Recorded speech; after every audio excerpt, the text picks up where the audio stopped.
The following may contain language which will be offensive to some people and inappropriate for children. Still here? Then pour your favorite beverage and let's get this fucking show started.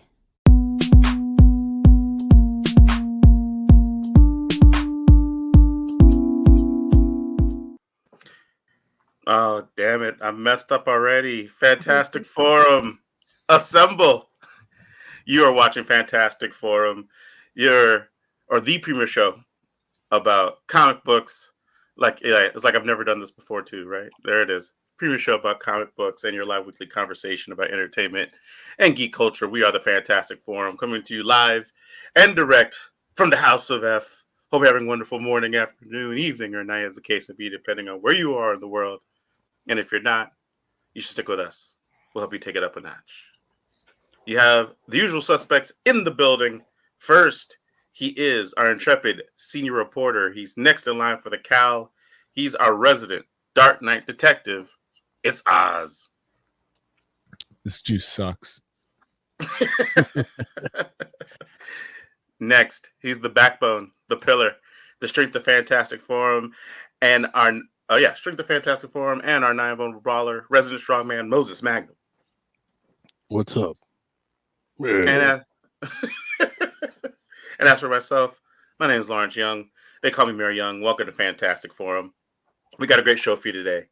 We are going to be talking to you all about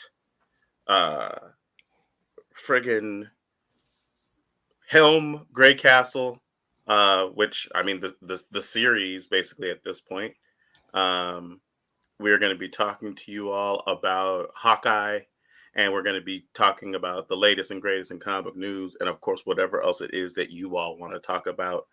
But before we do all that, we want to make sure that we thank Mr. Scott Rubin, who without him, this show wouldn't have happened, wouldn't have been possible. So thank you, Scott. Hope you're doing well. And if you want to get down with Fantastic Forum, it turns out we have a few different ways for you to do that. Here's how. Want to get in on the action? Call Fantastic Forum on Skype and join the fun. Too shy to call in? That's okay. You can join the Discord chat room available at fantasticforum.live. Join the party. You know you want to. Thank you, intern.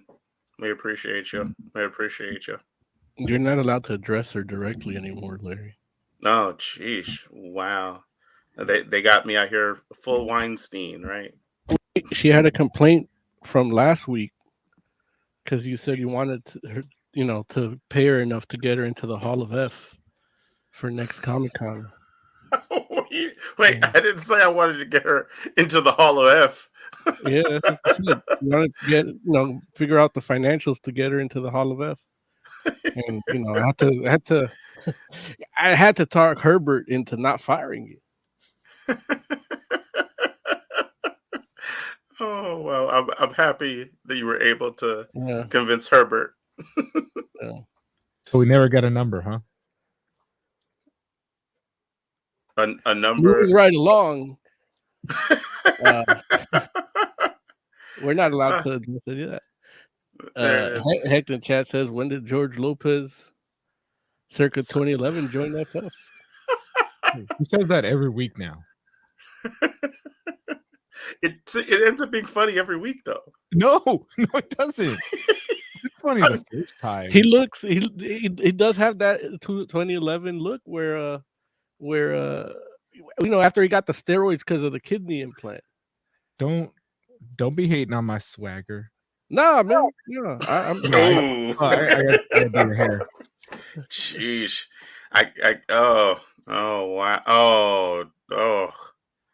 Wow. Wait, it's actually getting in my ear now. Hold on.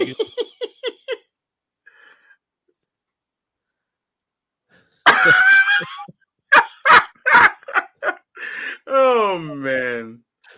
He's full on Boy Meets World now. I didn't watch that show enough to know that reference. I missed everything he said. Your Boy Meets World now. But it's not curly. No, but the friends and brother and everybody else had that haircut. I remember the main dude and Topanga. That's it. That's all I got for you. That's all I cared about. You don't remember the monkeys? No. The monkeys did a rock Like performance. actual monkeys or the group? No, the band. No. Who remembers the monkeys in the 90s? That show was in the 90s, right? Like they weren't big anymore. Aren't they like 70s? No, they're 60s. That's even worse. Big man, have you guys been watching about Blade Runner Black Lotus? And I have not. That's the anime, right? Yeah, and I haven't watched the new one. And, yeah, I haven't. I started, but I haven't finished. And I haven't watched. I watched the other anime, the 2029, and yeah, I did that. And there's a comic, I believe, on IDW for that expands on that anime. Oh yeah, yeah, because it's the events in between that kind of lead to the conflict in the new movie, and I guess they're making a new movie too. But I don't know. Wow. Well, there you go. Yeah, I mean, I should watch it, but I haven't. Big Man says 24/7 says I do not recommend. Now, does he not recommend the anime, the movie, or both? Because that I'd be curious. Because that's what he was asking about. Blade Runner is so hard because the first one was just so brilliant, and I can't see creating that. When you say the first one, you mean all the original, all the edits, 10 different versions that came everything. All different versions of it are great. Yeah. I heard the second one wasn't bad. I mean, it's not as good, but I heard it wasn't bad. Like that's the thing. If they say it's not bad, it's like, well, is it mediocre? Yeah. Well, I don't think they said that. I don't know that they said it's not bad. I'm just saying that I heard it wasn't bad. So that might be my turn of phrase. So Big Man says Black Lotus animation is bad outside of combat. The characters are rejects from Pixar. If only our main animation dude was here today. Jay's over there listening. He's like, why did they choose today to talk Black Lotus? Why? They would probably call it the Black Lotus. The Black Lotus. Yeah. I did watch something that had bad animation today. What's that? It was called Pen 15, the animated special. And it's a show that's live action, but I guess because of quarantine they did like their last episode as an animation special. And they just did it animated instead of in person. And the animation was bad. Like, now, when you say it was bad, like in what way? It was like 4 frames per second. Oh. Yeah. That doesn't sound like it moves very quickly. Yeah, no, and like I know that thanks to Adult Swim, bad animation is like stylized now, right? And because there's shows with technically bad animation or bad character design that are great. You know, I wish Joe was here to talk about China, Illinois, but yeah, so it reminded me of that, but not well done. Man. Yeah, it even like the show's a funny show, and even the humor wasn't there because animation was bad. Damn, it failed on all levels, huh? Yeah, you think with a name like Pen 15, like it can't go bad at all, but it did. Well, there it is. There it is. So, what do y'all think? Should we go ahead and just get into Hawkeye? Yeah. I'm down. We could do Hawkeye first. I like Hawkeye. The end. Oh, the end. Okay, let's do it. You gotta play. I gotta hit the thing, don't I? I mean, technically, I forgot. I could, but I just don't know how to do it. Wait, no, but where's the oh, there it is. I see it. Okay, here we go. Also, no one needs more about gel coat. When the fourth round would... Don't you call it?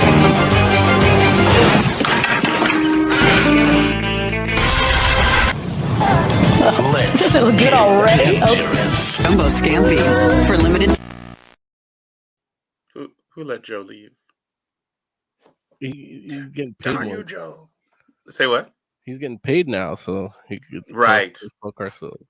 And now he has an excuse to not make content too. Indeed. Although Joe on the bus would be a good vlog.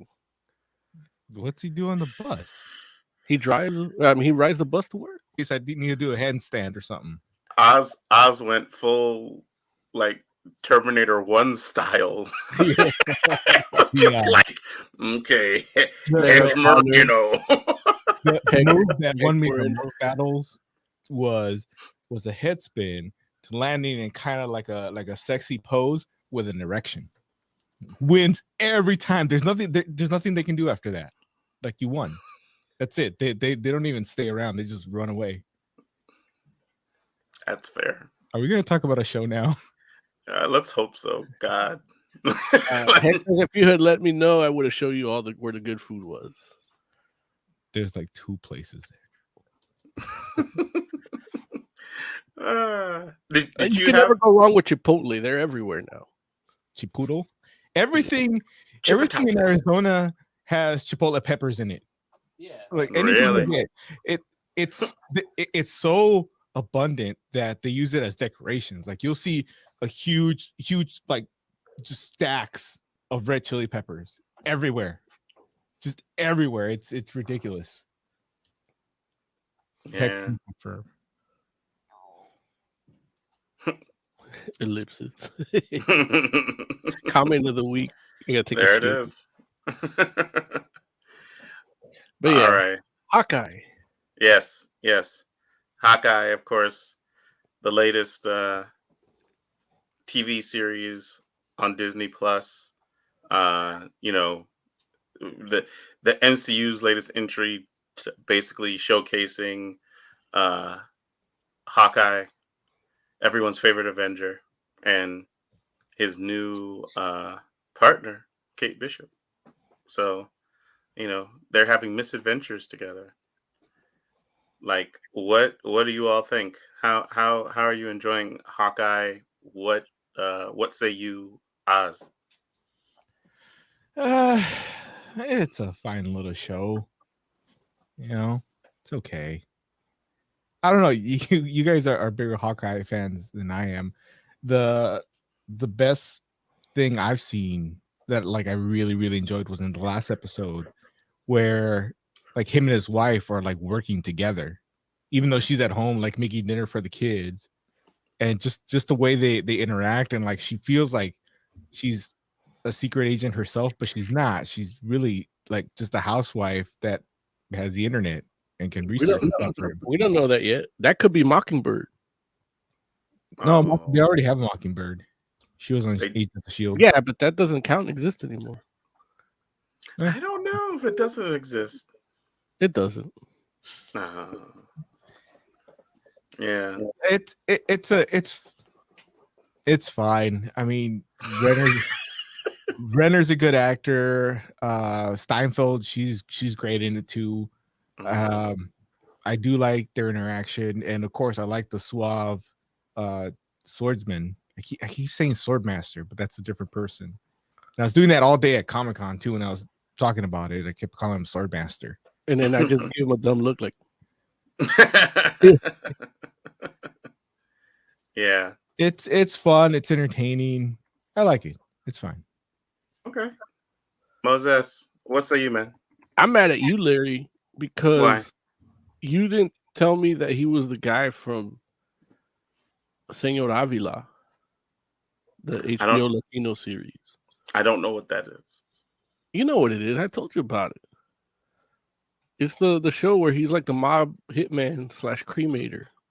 Yeah, but what I'm saying is, at the time, I couldn't tell you that he was the guy from Señor Avila because I did not know what it was. You knew what it was. I had talked to you about the show years ago. Really? Yeah. But you didn't mention that it was him in the show. I never knew he existed outside of Mexico. It's true. Until recently, I He just did said not watch exist the outside of show. Mexico. I told you watch that show because it's a good show. Okay. Hold on, it's a little dark in here. Oh, what's that supposed to mean? It's a slight towards Senor Avila. Sorry about that. But yeah, but I mean, he's good in it. Vera Farmiga's good in it.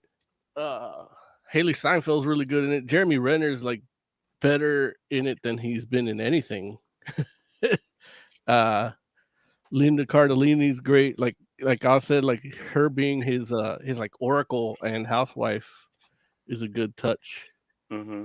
And we got Echo finally. We finally have Echo. I don't know who the uncle's gonna be, but I'm hoping it's Kingpin. Yeah, but it looks like he might be because they made it seem like he's bigger than the average person, and you know, and then, that would line up with the comic too. So right, but I mean, technically, it would have lined up better if it would have happened in Daredevil instead of Hawkeye. I mean, okay, you could say that. Yeah. So like, don't say, oh, it'll line up better. It's like it'll line up okay. It's not what I would have wanted. I wasn't saying that it'll line up better. I'm just saying that it would be in line with what happens in the comic because Kingpin and Echo are connected in the comic. Offline, like because I mean, listen, man. There's no Daredevil in the MCU right now, right? Yeah. Also Daredevil counts, but Shield doesn't count. Oh, I see. Okay, Daredevil's in No Way Home. Yeah, it's in the news. It's in what news? In Yeah. our news. Yeah. Later. Oh, Gotcha. Yeah. Later. I've been talking about it for months. No. We haven't done a news. Why in the world would we take our news from the senior reporter for our show? Why would we do that? But yeah, I really like. I'm enjoying the series more than I thought I would.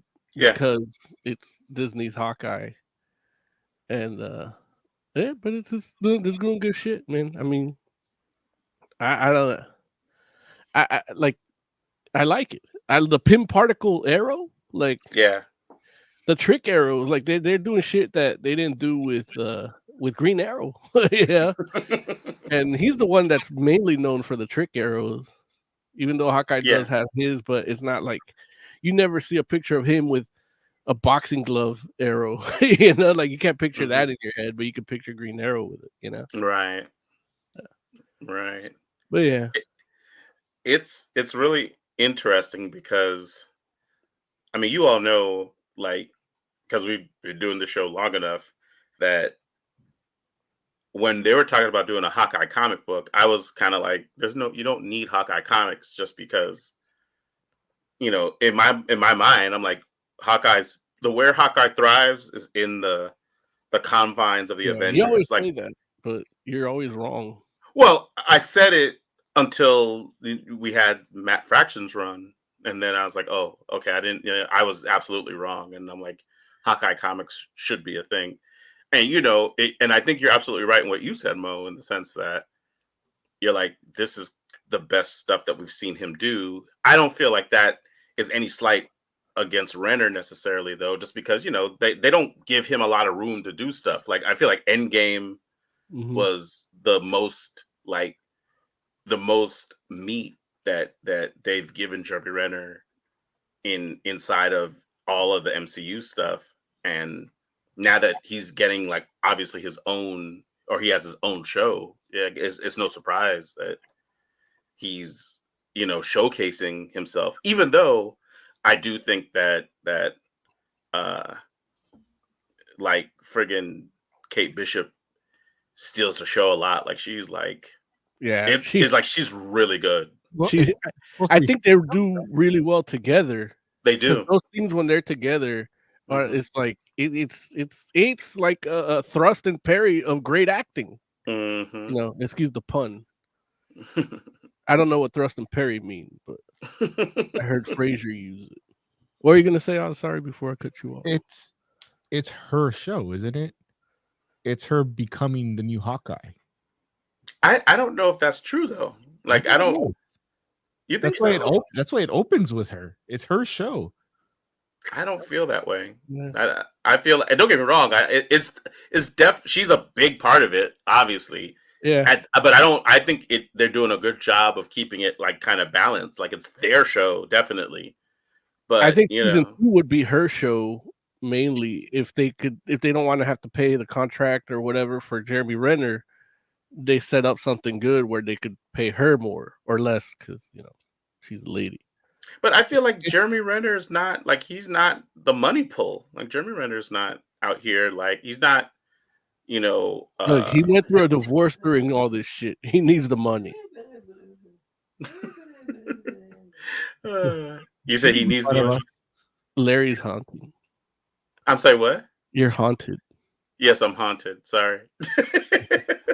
No, look, it's her show, and you can tell it's her show because whenever they're each going to go do something, we always cut to her. Like in the last episode, he's off in an adventure. She's talking to LARPers. And who do we follow? We follow her. It's her show. He's like a big part of it. True. But she's the main star because she's the one that's going to carry it into season 2. I'm telling you, it's her show. Yeah, I can definitely see that happening. Like season 2 would be her show fully, and then we'll see her from then on in that capacity. And they save Jeremy Renner for the movies. I don't think he's going to be in the movies. He doesn't need to, but he can. They could both exist simultaneously. Like that happened in the comics. I'm telling you, they won't. Yeah. Okay, I shouldn't say he won't. I mean, he'll be at Avengers Tower. I guess. Well, they have the option. They have the option, and that's the beauty of it. Like I don't see it. In my mind, I don't see necessarily a reason that Hawkeye wouldn't necessarily be on the next iteration of the Avengers team in the MCU. He was already retired in the movies. He only got back in because of the snap. He was done. He was already done. He didn't retire. Age of Ultron, did he? He was retired in Infinity Stone. In Infinity War, yeah. The Infinity. He was already retired. He only went back to doing what he does because of the snap. And he had to do it as Ronin because now he had nothing to live for. Right. And then he only joined in Endgame because he's trying to bring his family back. That's one thing I didn't like because he had that weird mohawk in the flashback. But it's like he didn't have that when he was retired. He had a regular ass haircut. No, that's his Ronin haircut. Right. Yeah. That's the thing. He was like, when his family was snapped, he had that haircut. No, like that's not. You didn't have that haircut back then. Oh yeah, no. Oh, you mean in the whatchamacallit he had it in the flashback? They did here. They reshot that scene with the cast they have here. You know, the little weird looking girl that's his daughter, and the Kyle Rittenhouse, his son, and and he had that mohawk because I guess they shot the Ronin scenes too. Those were scenes they weren't reused. Okay, so then it's like. And look at the way this show is going. It's furthering the idea that he just wants to be with his family. Yeah. And him finding somebody that can take up his mantle just further cements his retirement. Yeah, in a lot of things he's teaching her isn't even like the responsibility aspect, the warning of like what it takes from you, Yeah, but she's not gonna be an Avenger. She doesn't have to be. She could be a defender, or she could just do her own thing, like street level shit, a street level Hawkeye. Why wouldn't she be a young Avenger? She could be a young Avenger. Well, no one said she couldn't be a young Avenger, but she's not gonna be an Avenger. Become regular Avengers. When they do the Dark Avenger, she's gonna be the one fighting for that good cause. Wait, what? What are y'all talking about? You know they're gonna do Dark Avengers. I mean, they could, but I don't know. They may not. They'll do Dark Avengers, but like young Avengers become old Avengers. That's not true. She's gonna be an Avenger. I'm telling you right now, she's gonna be an Avenger. Like there's literally not one young Avenger that has been an Avenger. You're talking comics. Yeah, but there's also hasn't been an Academy Award winner that played a young Avenger.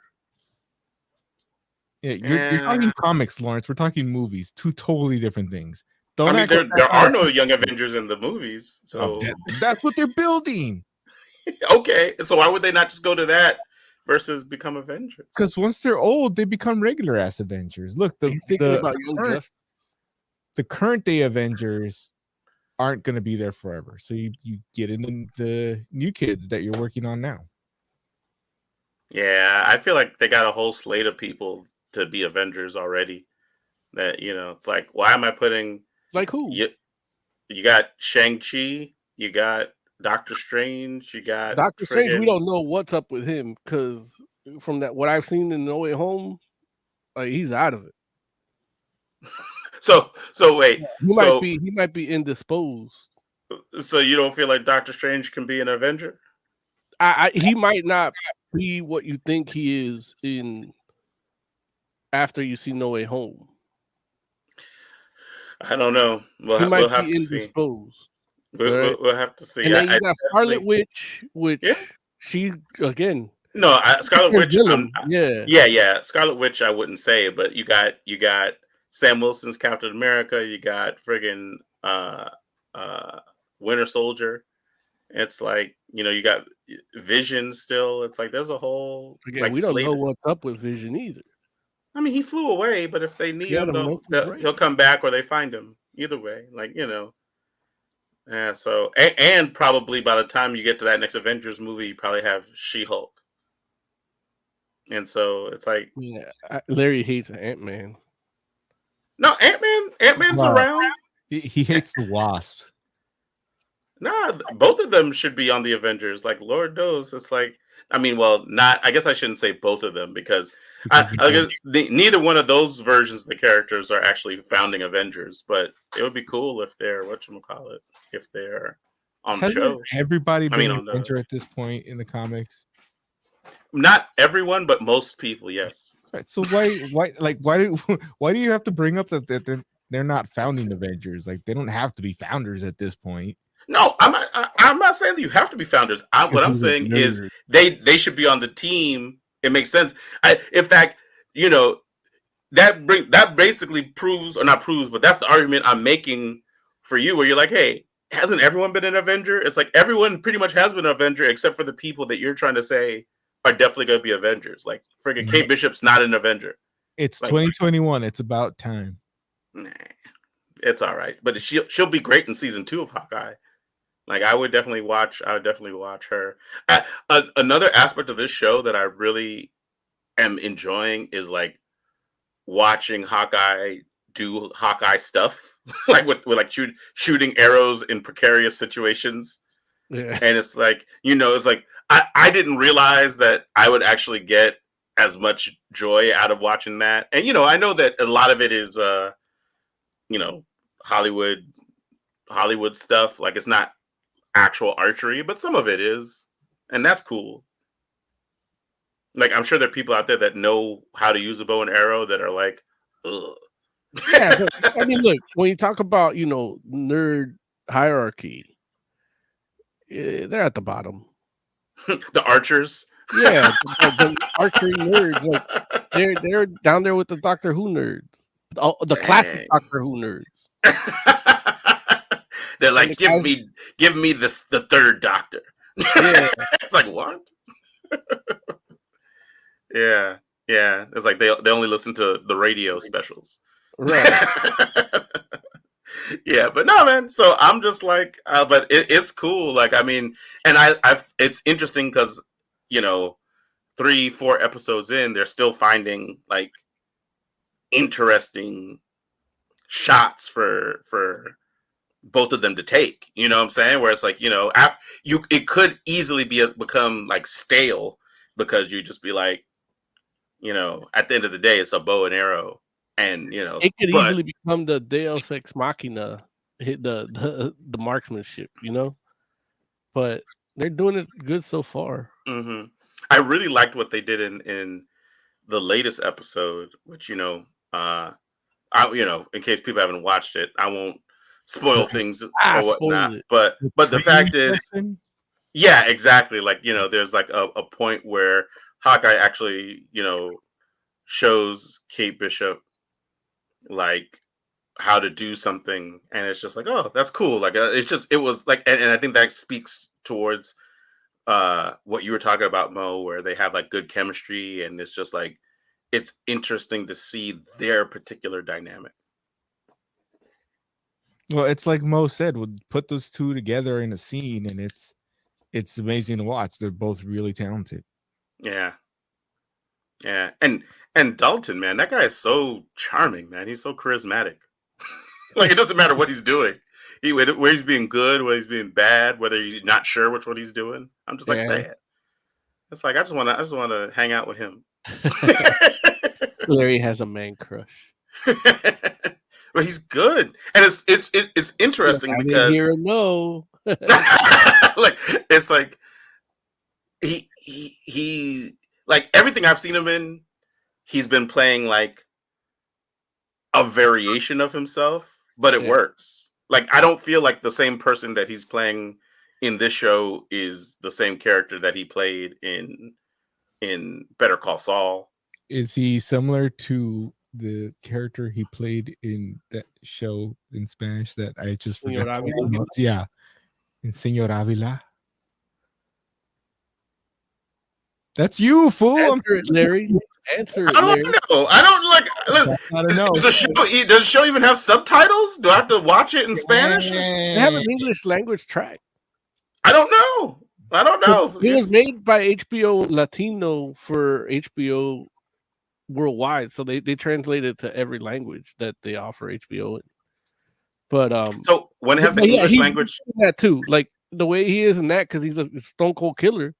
And like he actually disposes of the body too, so he's got to be able to do that. And then he's a family man, and he's got the mistress and everything. So he like you see him in all these different facades that he puts, and he's charming, and he does, he acts the part for all of them. Yeah, and he's real good. Yeah, it's crazy too, because it's like he looks. I mean, he does by no means does he look completely different, because I feel like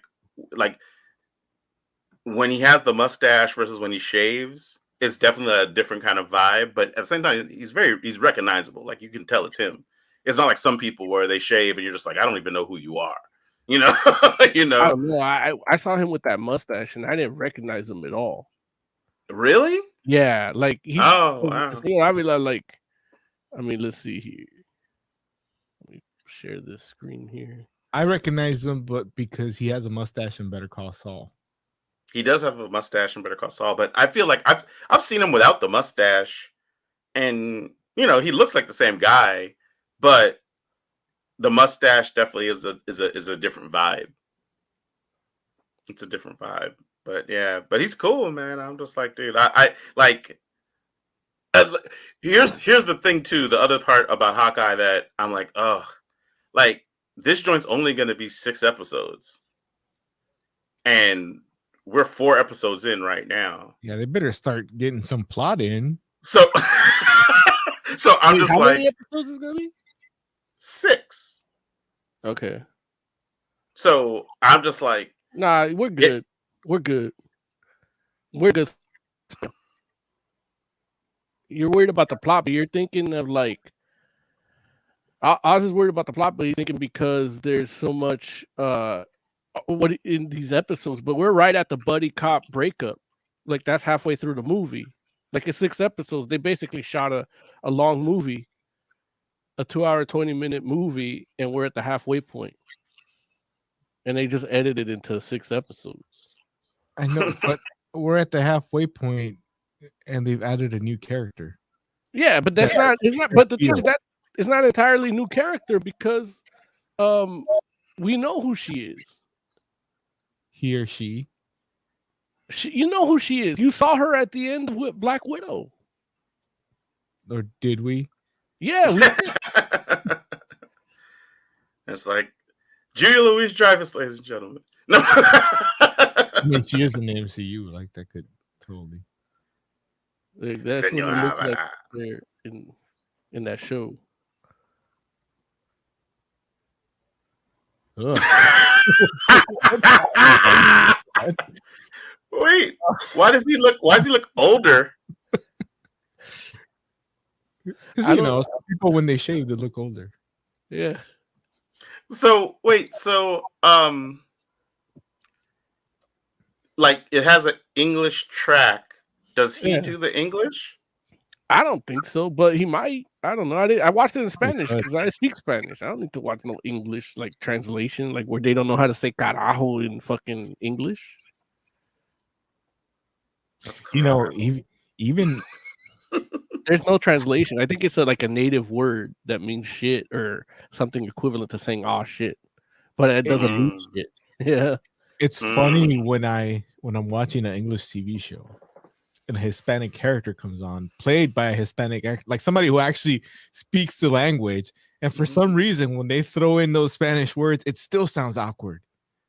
It's like I know this person speaks perfect Spanish. Like if this was all in Spanish, it would sound fine, but it's so awkward. I guess the way it's written, they just read it the way it's written for them. They don't try to make it like, well, this is how I would have said it in real life, and it's weird. It just throws me off every time. Stupid Legends of Tomorrow. Hector chat says there's no doubt the uncle is Kingpin. Many of the clues from the previous episodes pointed to it. That's Tiger Claw. Who did I say? Hecht. That's Hectclaw. Hectclaw. Yeah. I think didn't D'Onofrio say he's in it? I thought he did. I think he tweeted and then he brought it down, but I wasn't paying attention because at the point I didn't care about Hawkeye. But I guess more than anything about the 6 episodes is just that there's so many different like threads, or actually it's not even threads. It's not threads. What it is people to see. Like it's like I want to see more of the character that they introduced recently. I want to see more. I want to see like a full-on kind of swordsman type deal thing happen. You know what I'm saying? Like maybe it doesn't have to be maybe full-on swordsman, but I want to see that happen. You know what I'm saying? If I want to see Kingpin, I want to see more Echo. You know what I'm saying? Because I feel like we haven't even gotten into like at this point, Echo is just a good fighter. It's like we haven't gotten into the whole thing where it's like she has that, like they showed that she learned by watching, but we haven't really seen like the whole thing of her being able to like look at something and then pick it up quickly and just be able to do it. Now, taking it back to Swordsman.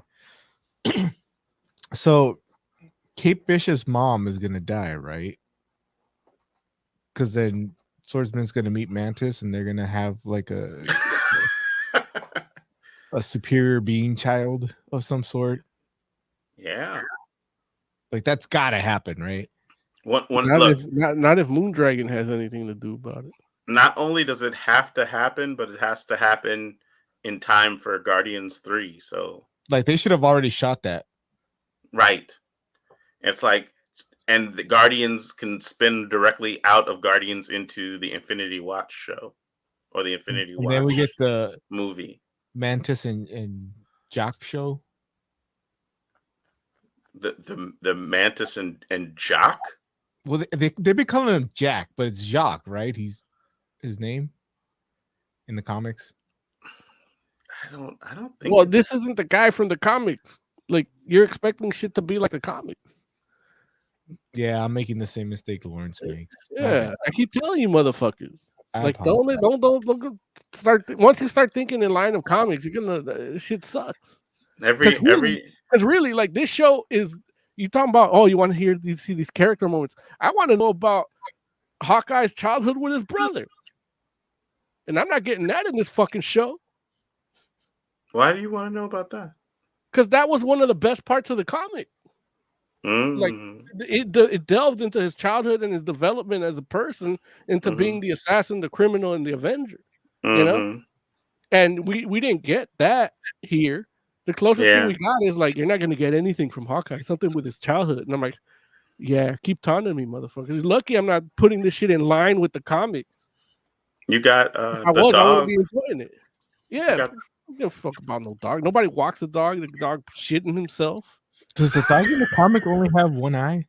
Yeah, Yeah. that's Do you why they think computer think that- generated a cockeye for this guy. Oh, I thought they actually like poked it out. They did. No. They snatched it out of the poor puppy's face. Like Kill Yeah, Bill. because you keep thinking about the comic. It's like I still haven't seen the hand on her face, on Echo's Oh, face. they did that. They did. When her No, uncle but died? that's her costume. Like when she goes into battle, she puts that on. That's her war paint. Yeah, no, I agree with you. We need more Echo like that because I feel like the like because even when she was Ronin and she like when it was discovered that she was Ronin and she took it off, she had that under. She painted under the mask. You'll probably get that as the finale, like her last. Yeah. Well, she's gonna have her own show too, right? When Hawkeye gets his full Hawkeye costume, which by the way was in the LARPing scene. No, wait. When you said the full Hawkeye, you mean like the classic one? Yeah. They'll probably go with something newer, but the classic one is in the show. One of the LARPers is wearing it in the background. Oh yeah.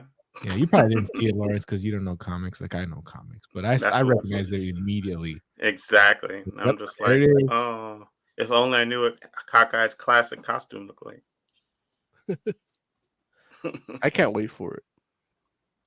Yeah, I think they're gonna go full classic, but it's gonna be more tactical looking.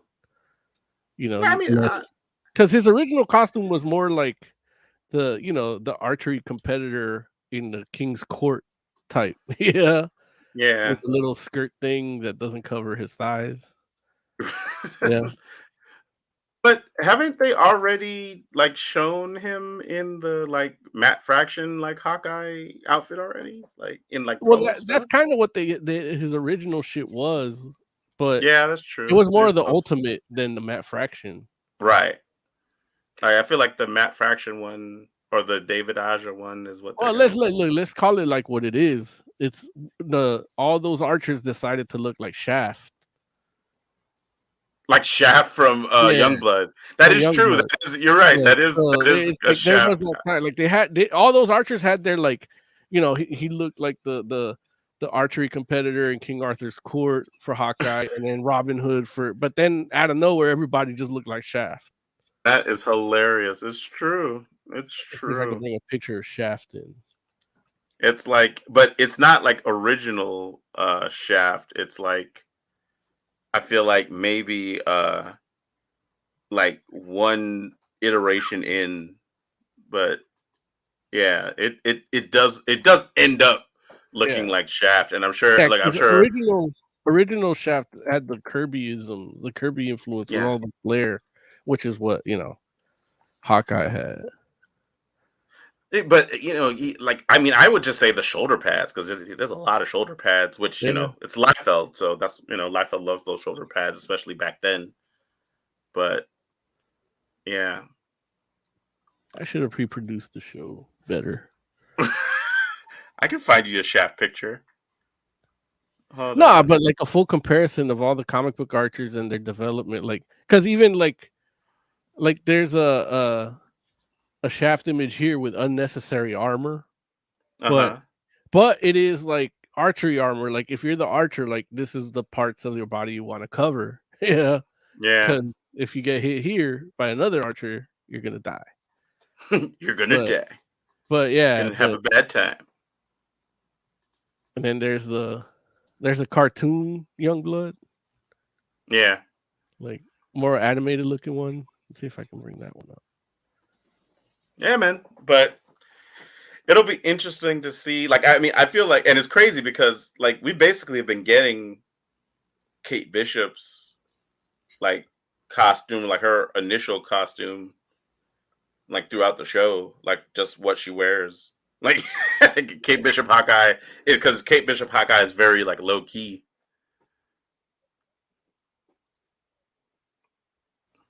Yeah. I guess Shaft throughout the ages. Shaft throughout the ages. That's not Shaft. No, that's So the Avengers don't have, like, once Tony died, like, that's it. Nobody makes their equipment anymore. Why? Well, Spider-Man's supposed to do it, but why? he's not Why doing is it. Hawkeye running out of trick shafts? I mean, you said he retired, right? Right, but you can still make more, right? I mean, but who? Why would he get them if he's not working? Oh, so now you agree with me. I listen. I took the piece of information you gave me, and I'm just like that. That makes sense, right? Like, you know. I hate it when I educate you and it comes back to bite me in the ass. You know, my man. You said my man's just trying to go and have Christmas with his family, so you don't have arrows. You're running low. Yeah, because I don't. Yeah, I don't know why he's. I know why he doesn't have them, but he wasn't even planning on going on mission. So unless he's got like a spy stash or whatever, a locker at the train station. No, but he actually says like that's there's it. No more, yeah. No, I know. But if he did have like a loot stash or something, as these guys tend to do, he's like John Wick. You got careful open the floor in his house. Yeah. Like I know I have mine in the safe deposit box. There it is. At Union. Yeah. There it is. But yeah, it's like there doesn't feel like there's enough time to show all the cool stuff that they could show. So it's going to be interesting to figure out what they decide, or I guess to see what they decide to actually show us in those 2 episodes. Because it does feel like, especially with 6 episodes, it definitely feels like if they wanted to, they could have like either like introduced some plot lines earlier or taken existing plot lines and just expanded them, and they would have been fine to fit in 6 episodes. But I guess now they're just like, hey, we're going to take you. I don't know if they could just take us on a roller coaster ride for these last 2 episodes, and that's it. Like, it's just going to be like everything. Because this last episode was only like 30 minutes, too. Episode 4? True? It's like 34 minutes. Man. Every other episode was closer to an hour. Now, Disney Plus does like to do the 20-minute credit scenes, like end credits. Yeah. But this one still had the same length as end credits. And it was 30, it was 40 minutes with the 20-minute end credit scene. Jeez. That's crazy. Yeah. But I wish they made a movie that was just like you see the credits first and then the movie is the end credit scene. Wait, what? Like, you just watch the credits at the beginning and then the end credit scene is the movie. Oh, so you want like a full set of credits to start the movie? Yeah, and then the after credit scene, like that's the movie. And would the after credit scene be like an hour and a half? Yeah, or 2 hours, whatever they decide to do. Got it. Isn't that how movies work already? It's just not the full credits. No, because you don't know that Brian so and so is the best boy at the beginning of the movie. Or do I? Well, I mean, unless you went there because you're friends with Brian so and so. It's like from the Beijing so and so's. Do they change the title if it's a woman, or is the woman a best boy too? Like it's just she's the best boy too. Oh, okay, that's interesting. Okay. But they don't call women grips, don't they? No, that's a whole different thing. I'm gonna leave it right there. I'm gonna leave that right there. I want to ask a question, but I'm not. You see how I'm not saying something? Yeah. Yeah. I do see. So what are you all hoping like we get out of Hawkeye ultimately? Like what do you want? Where do you want it to end up and want it to go afterwards? I want it to be like the comics and Kingpin actually killed her dad and then she finds that out. Okay. Like I want that. Like I think that's what's gonna happen. Like we might not even see Kingpin here, Like she'll just find out that the uncle did it. They won't even say it's Kingpin. Like that hand that we saw is just D'Onofrio's hand.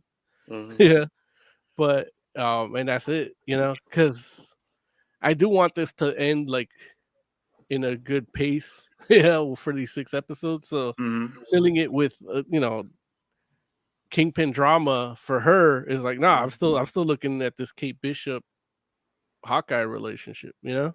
Gotcha. What about? Oh, good. And then what else do I want to see?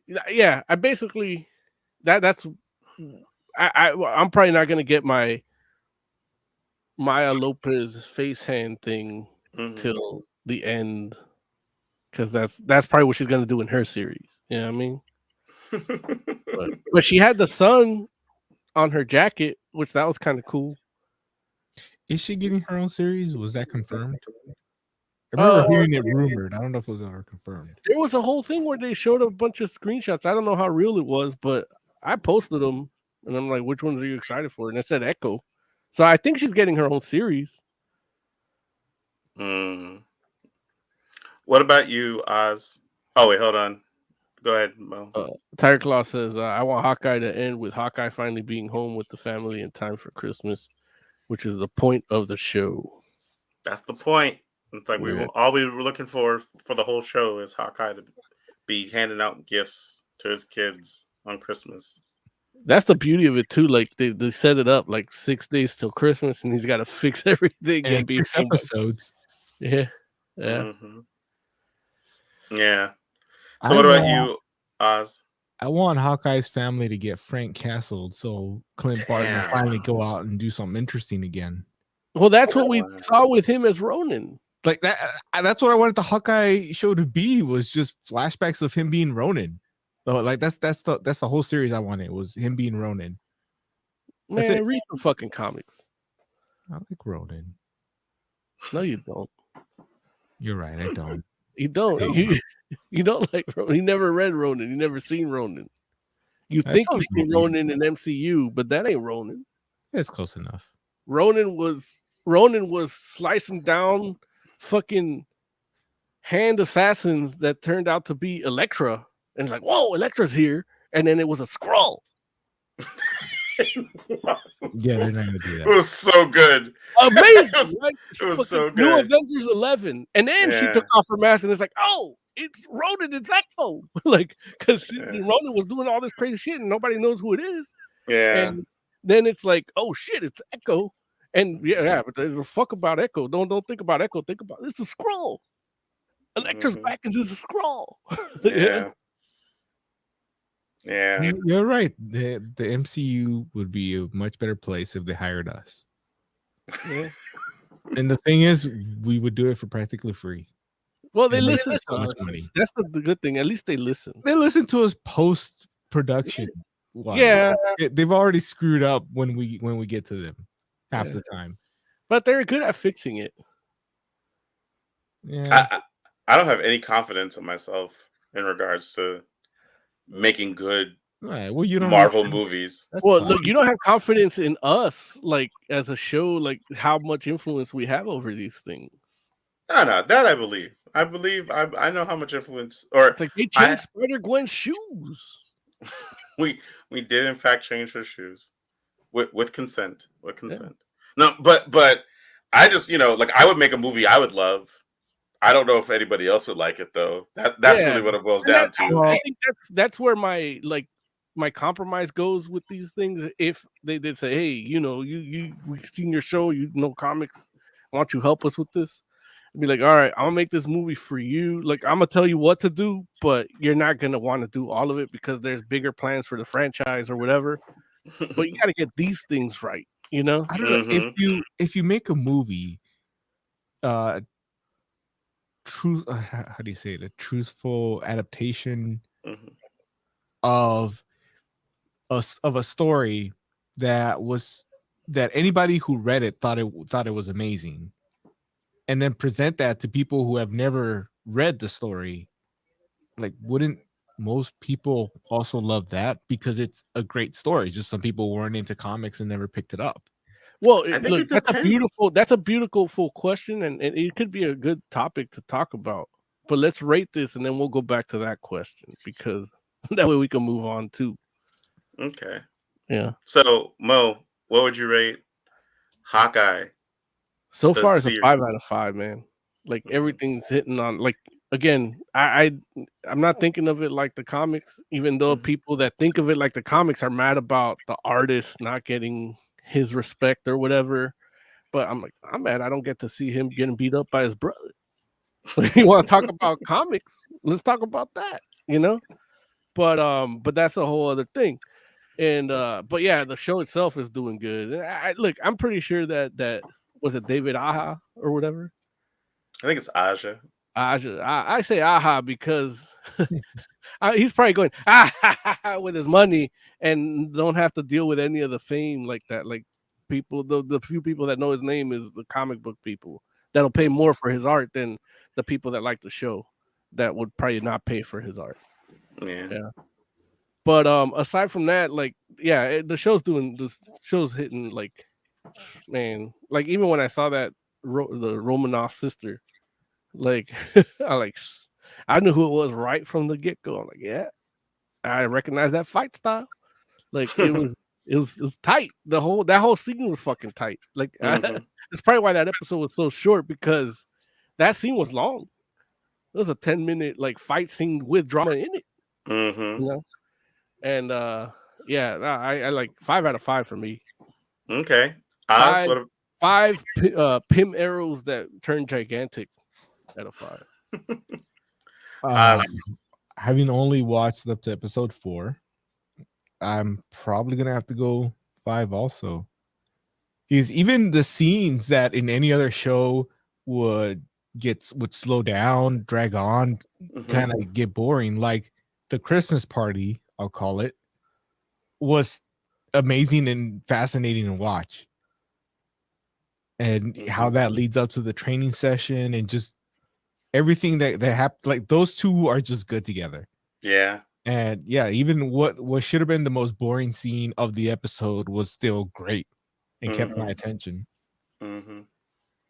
Yeah, no, I got to give it a 5 out of 5 as well. That's like, friggin' like watching Clint and Kate like just interact with one another has been pretty fantastic. And even when they're off doing their own thing, it's still pretty interesting. It's wild because I was wondering if LARPers are out there like concerned about the way that they're being portrayed in this show. Like, but it doesn't, like, I feel like, you know, it's all done in good fun, so hopefully they're cool. But who cares? They're down there with the Doctor Who fans. Mo's like, you archery nerds and you LARPers and you Doctor Who fans. Look, the archery nerds and the LARPers are the same one. They can't do archery just anyway. I can confirm that. I've blocked in my youth. Look, we did the LA Jedi for a while too. Like we're down there. Well, we're down there. I got into another income bracket. So you know, but yeah, it's a great show. I'm enjoying it thoroughly. So you all should check it out if you haven't already. But you probably have because it's Hawkeye. So well, these guys probably did, but that guy right there, he still hasn't watched it. I don't know what you're waiting for. Like unless and you haven't even hit like and subscribe. You haven't like done any of that. What are you even doing? What are you doing with your life? Don't answer that. We don't have the time. What's next? Where's the triangle button? I don't know where that was going. I was stalling for some reason, even though nobody asked for it. Just for good measure. Fuck you, Larry. Makes sense. One thing the show does well is you know, when you have a female and male co-lead, they somehow have to add some sort of tension, even though they never explore it. And this show doesn't rely on that at all, which is it's a tricky endeavor. You know, like I feel like there is something that anybody making the show would make it. It's an easy decision to just throw a little bit of that. You know, they have the admiration on her part from the heroic standpoint, but it's not about the person. It's about the hero, and it just they do that really well. That's something I didn't get to talk about earlier, but I'm doing it now. And I'm doing it now. Do it live. Oz, your question about that is something that I ponder daily. When you said earlier, if we, would it be as good for the masses if it was like the comic? Because it was good in the comic, so why not just do that and it'll be amazing there? And my fast answer is no. Like it's not. I don't think people, the masses, dumbasses. I don't think they'll respond to things like comics as they would in other media, because the comics medium is a different form of sensory gratification, and movies are a little different, and they have similars and they have crossovers in the way they do things, but it is a weird thing. Like some things just wouldn't. I just think, as much as I would like them to just be like the comics, I don't think they can. And there's things that like, that's why now I'm refining my hate, because that's this episode, refining my hate. Hawkeye, that's the right? Because they change things from the comics, but some things they change like arbitrarily. Like the Smollett girl for Black Canary. They changed her race arbitrarily. She's a good actress. They did a job, but they changed the character too a little bit, which is like, you didn't need to do that. A lot of it. Yeah, you don't need to do that. And stuff like Jonah Hex, they change a lot. A lot of the stuff that fails, they change too much. I don't know if you noticed that pattern.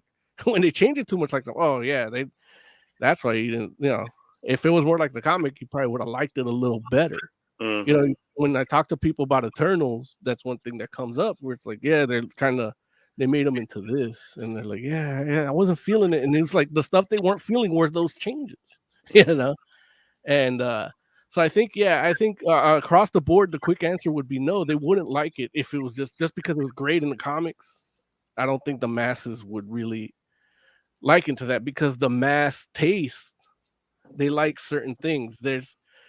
You can see it in culture. I'm going on a philosophical tangent here, but you see it in culture. There's certain aspects of religion that people cling on to, and then there's the little bit where they become the cafeteria zealots, where they're just pick and choose what they want on their plate, But there's those ones and then they change them for the little sects, And same in politics. Like, you got your two wings, but then you have your pick and choose on what you want to be a moderate and what you want to be conservative about, and then you have your party for that never goes anywhere. But and I think that for movies, you're trying to get the widest net you can possibly cast to get all that money, and they tone down, like, I guess the artistry in that case. Like, Scorsese says, it's not cinema, it's not art. The artistry is making something that everybody would want to spend money on without like worrying about it, and that's my answer to your question. I guess where I always end up to me, I'm a story guy. That's my favorite games are games that have a good story. My favorite books have a good story or good art.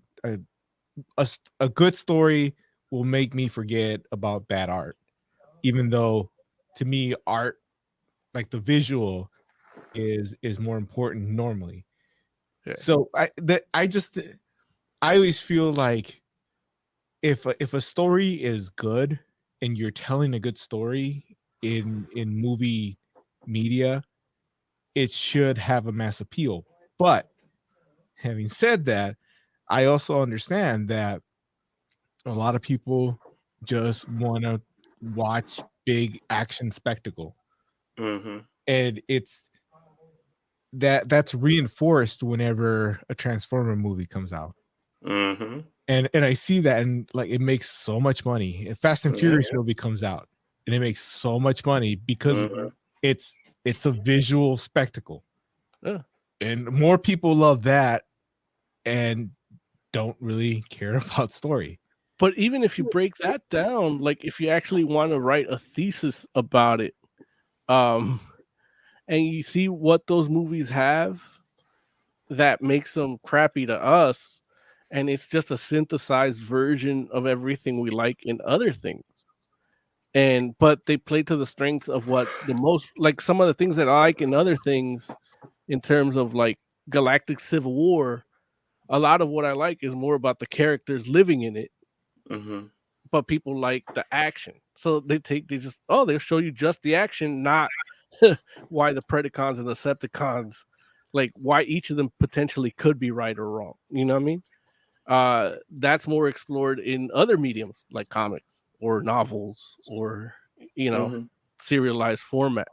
But the movies give you that. Like, from what I can tell, Fast and the Furious movies give you a little bit of what everybody loves, which is homoeroticism.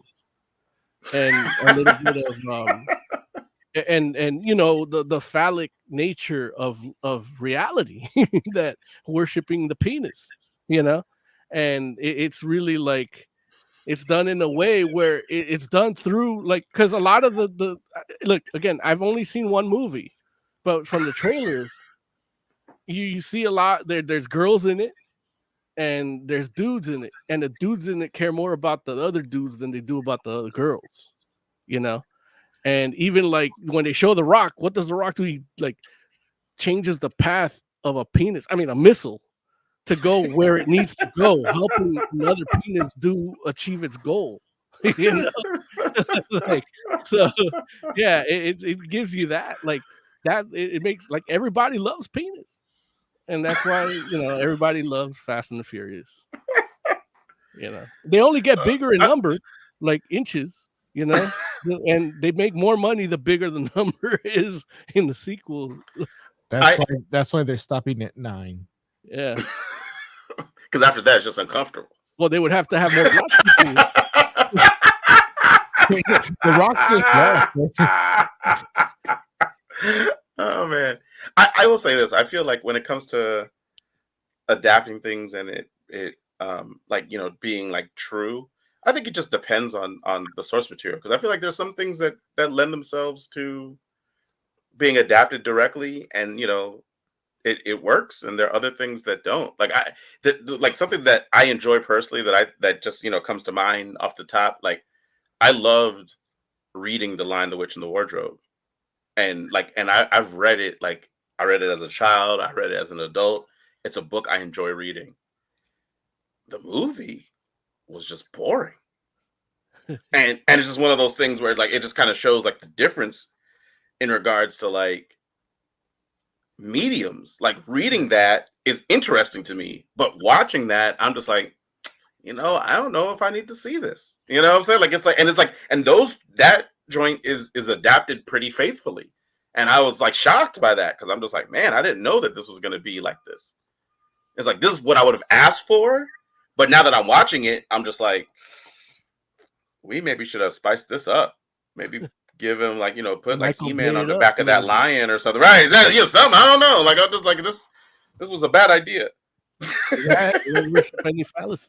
And that goes to what Tyreclon Chat says, where he's asking about Dune, because he says it has a story, but it's also a visual spectacle. And while that movie is visually pretty, I have talked to a lot of people who think that it was boring. It too long. The story drags on in some places. In Dune? Yeah. Mm.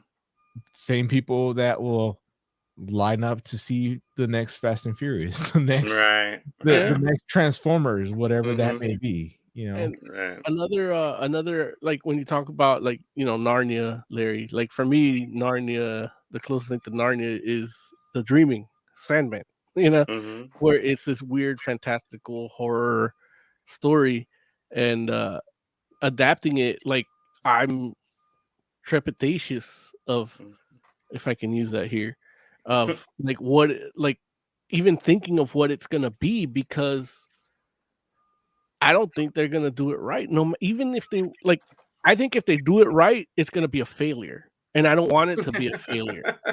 I think people aren't gonna fly with it. They're gonna vibe with it, you know. Yeah. And even like, for example, like I'm listening to the audiobook. They just got Act 2 out. I just started it, and it's very it's very faithful to the point where like there was something that I thought wasn't like the comics. So I picked up that issue and I listened to it even today, Larry, before you came in. And I was reading along while listening to it. And where it didn't line up with the comic was where Neil Gaiman narrating was actually telling you what the panel looks like what the room looks like, which is not in the narration in there. And so they like the audiobook, the audio drama, I guess, is like it has like the caption boxes as the narration, and it describes the comic book panel. And then it shifts pages. I noticed it shifts pages because there's a scene where you have like Loki, Odin, and Thor talking, and then you have like the demons from hell, and then some angels, and then the embodiment of chaos, and some Japanese deity.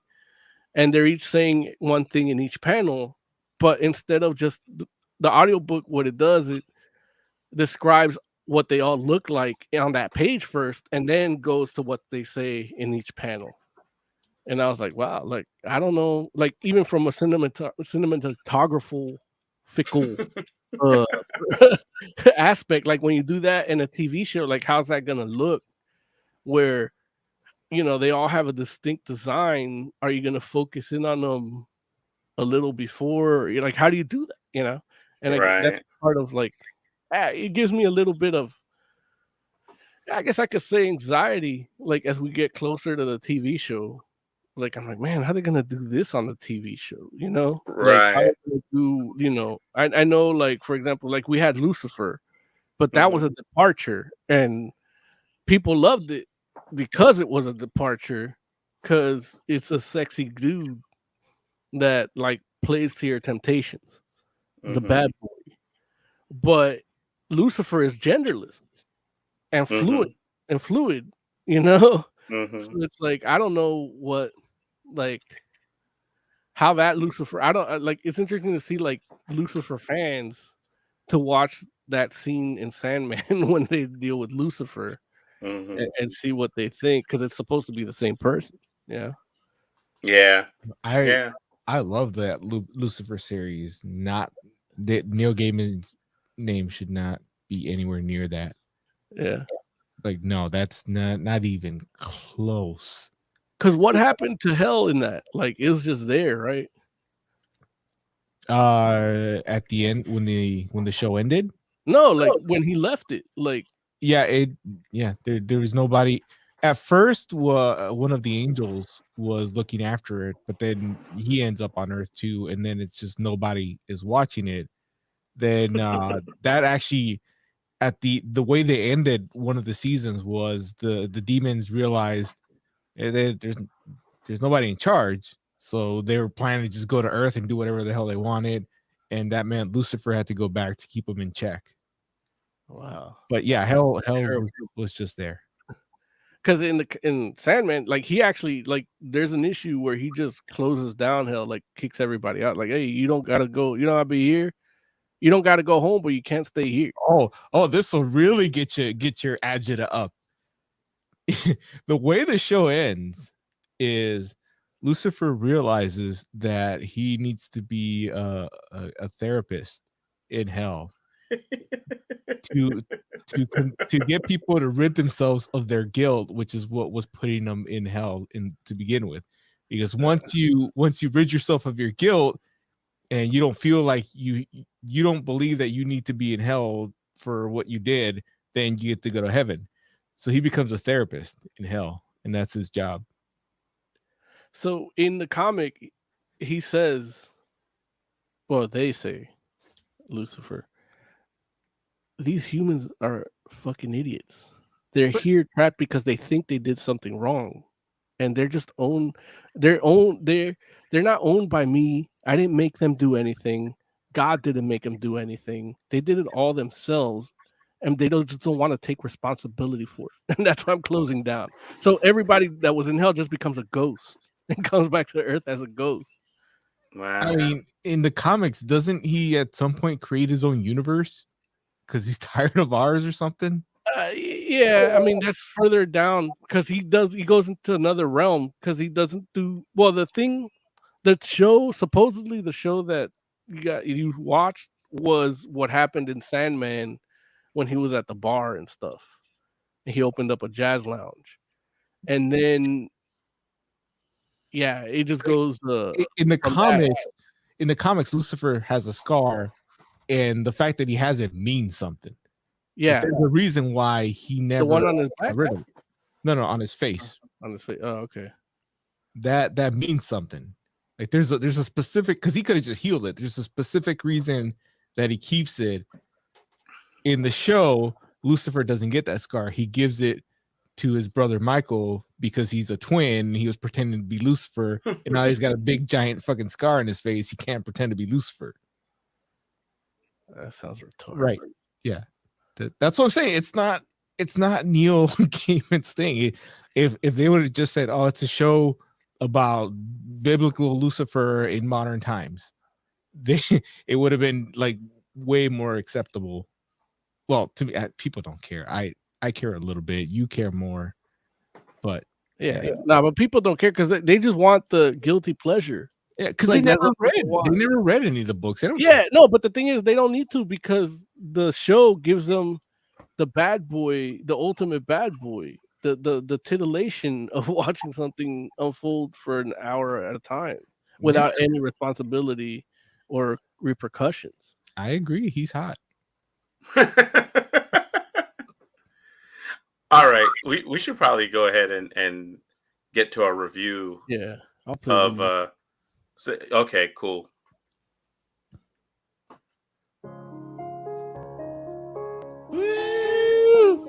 Comic book review. Uh-oh. What happened? You killed him? He took himself out, but he forgot that he was playing music. He might have to go pee. Hold on. What are we doing? It's just comic book review music. Oh, that's all. I got comic book news. Okay, well, you can hold on to that for later then. It's okay. The people get what's going on. Oh man. So we're gonna review Helm Greycastle, which is a comic. Which is it? Actually, now that I think about it, it's presented as a comic. I'm assuming I know where you're going with this. No, where was I gonna go with it? Tell me. Is it a comic or is it a Dungeons and Dragons adventure? Oh no! You know what? No. I was gonna mention that later, but no. I was just gonna I wasn't certain who published it, but it's Image. This is the book that Mo got at Comic-Con, right? It is, but it actually I think it's published through Top Cow. Top Cow. Like yeah. So yeah, through Top Cow Studio, and then actually put out by Image, and that, it's like it's an interesting book because it definitely is an amalgam of a few different things. But Mo, why don't you tell us about Helm Greycastle and tell the people what it is? What it is, it's a fantasy story that's set in the Spanish unconquered Mexico, where the Aztecs beat the Spanish and weren't conquered, and the society thrived for a couple more generations. And there is a quest team that is going to search for a missing prince that was taken by the Aztec emperor. And they're more on that other vibe, the typical Anglo-Saxon fantasy Dungeons and Dragons, Lord of the Rings type quest team, and they're fighting with these different weird adversaries that are what we know as like the Mesoamericans, you know. So it's set in Mexico, but it's like a Dungeons and Dragons type story or a fantasy quest story, and it comes with a game that you could play. Yeah, and so it's interesting because that's definitely, I feel like that's kind of a trend with some indie books these days, which I don't know if, like, I'm assuming there must be like some sort of money in it for how often that it pops up, you know what I'm saying? Because it's like, I guess you get your fan base to invest in the game, or you attract a whole, another set of eyeballs to the comic through the game, one way or the other. But um that pretty much, does sum up what the book is about. um do you want to talk about a little bit about your experience at Comic-Con Special Edition, Mo, and like Yeah, how you came across it? I don't want to speak out of school or speak for this guy, but it's a Top Cow book that I don't, as far as I know, wasn't at the Top Cow booth at Comic-Con Special Edition. It wasn't. And he wasn't he had his own booth. And I asked him like, hey, what this dude Henry Barajas. And which is weird because the other guy is Napier that works on it. Barajas is like playing cards. And Napier is like playing cards too, right, Larry? Is it? I didn't even know that. Well, because the Joker card and he's Napier. Well, the Napier, this is the French name for playing cards is Napier, I think. I didn't know that. That makes sense. Yeah. That's why Jack Napier is right. But so he and he said, he's like, you know what, it's just hard being brown and working in comics. And wow, so we got to talking, and I bought all of them because he had me at the Aztecs beat the Spanish. I'm like, I'm in, I'll buy everything. And he goes, well, let me tell you about it because and they're like, all right, you got to do your sales pitch. So he did it, and I bought it, and he seemed like a cool dude. He wrote a story about his grandfather. I guess they were trying to take some tribal land in Tucson, Arizona, and he was one of the activists that like helped them not take the land and not turn that neighborhood into like highways. And his grandfather, that is, and he wrote that. So I bought that book too. So you're probably gonna get a review of that in a one shot later on. But this is what you guys were talking about. The other dude, what's that? Ryan something or other? Was it? Yeah. We talked to Benjamin? Ryan Benjamin. Yeah. Yeah. So this all happened while you guys were there. And and I bought every issue he had of it, and I got the issue 1 variant here. And I hold that up again, Mo. Got like 3 issue 1 variant, and then there's a Becky Cloonan variant. And he's like, yeah, this is a Becky Cloonan variant. I'm like, oh, I'm in for that too. Oh, you're a Becky Cloonan fan? He said, no, yeah, look, I got that too. Yeah, and he's like, so I guess he's friends with her, and so she did a variant for him, and then so that's the Becky Cloonan variant here. That's nice. Yeah, and then this is like some, like, I think this one's limited to like, if you order 100 copies of issue 1, you get that, but no store did it, so he has them. Right, exactly, right. So I bought that, and then And yeah, hopefully I could get you an interview with these guys, but you gotta subscribe, like, and hit the bell to let me know you want it. And then but yeah, it's a it was an interesting conversation I had with him. And I just really like I said, he had me at the Aztecs one, and it like reading this, it turns out I was like, hey, the guy's pretty bad too. Yeah. But the way the comic, like the story flows, and you're in these characters' perspective, this quest party, it's like they're fighting against adversaries. They're the bad guys. The Aztecs are the bad guys. Yeah. And they did the thing that Oz says where they speak Spanish and it sounds weird or feels weird. They did it in the comic. Because it's like, well, they weren't conquered by the Spanish, but they learned the word, so they throw the word out, as a placeholder, and then they do it with the Nawa word, the native tongue. Is that how you say that? Yeah, I think the TL is silent. Oh, okay. But yeah, it was interesting. I only read 2 issues, and I really liked it. The whole thing with the Dragon Prince is interesting because Aztec culture views the flying serpent as a deity, and it's a feathered serpent, even not scaly one, and this one's a scaly one. But the way they even use the plot is to overthrow the current emperor by using a dragon prince.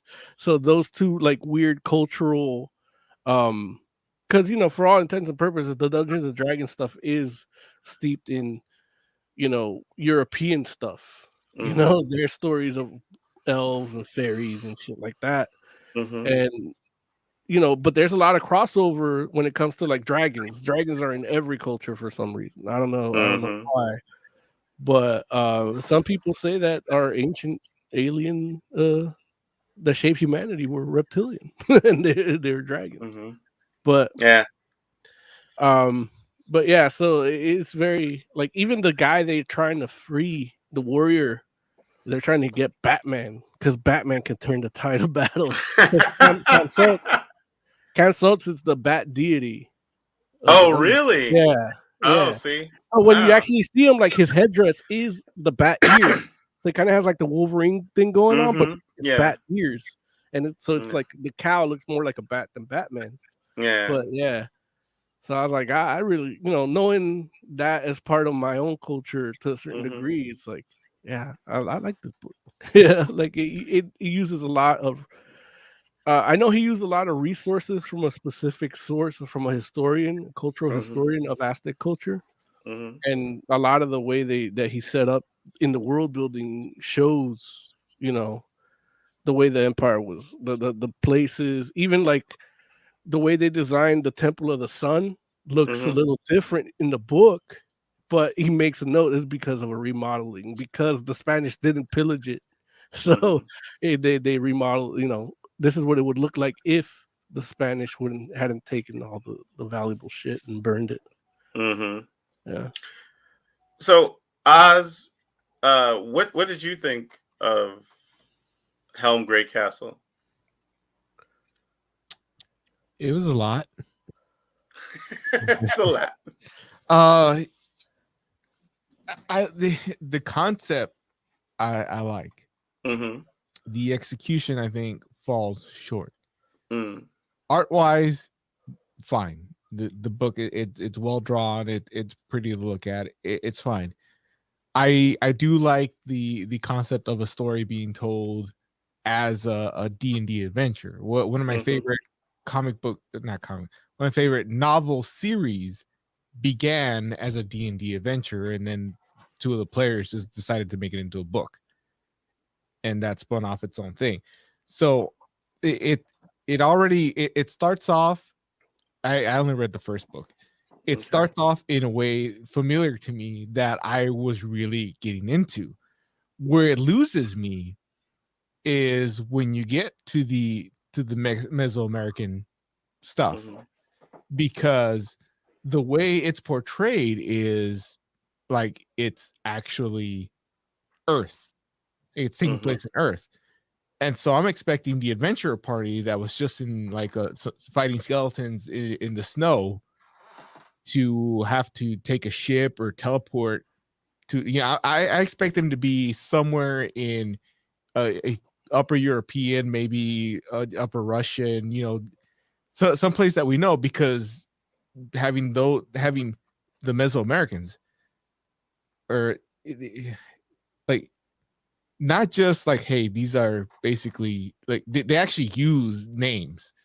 They actually use the name of the gods. They didn't make anything up.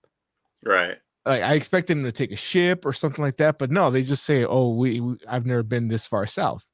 So Right. now I'm like, well, they're fighting in Canada. What the hell was happening? What's going on? Like, I thought they were in Europe. Now you're telling me they were like in Canada. And so it's little things like that threw me off. Yeah. And it's just weird to have a fantasy story where you use real. Well, I can't say real because were these gods real or not? It's like having a story with Zeus at this point, but names that I recognize and have specific associations to me. If I hear a story about Zeus, it's gonna be some ancient Greek story. If you're telling me there's a story with Quetzalcoatl, I have already, like, I know the character, and now he's in a setting that's not familiar to me. But you're telling me it's just a mishmash kind of going on, and that's why I think it's not very well executed. I think there was a way to do it without having to use the actual historical characters, and at the very least, give me a map of the world. Like, I want to know where that traveling party, where they started and how they got to where they're at. You can tell this story and not make it so that people reading it think it's happening on Earth. Because I part of me feels like it's not an Earth story. It's an alternate fantasy universe. Right. And that's why all these D&D stories take place in their own world. It's never Earth. It's always its own thing. So did you scan the QR code at the end? No, should I? I think that'll give you the map. Because there was a map of a quest item at the beginning. Yeah. But no, I think because there's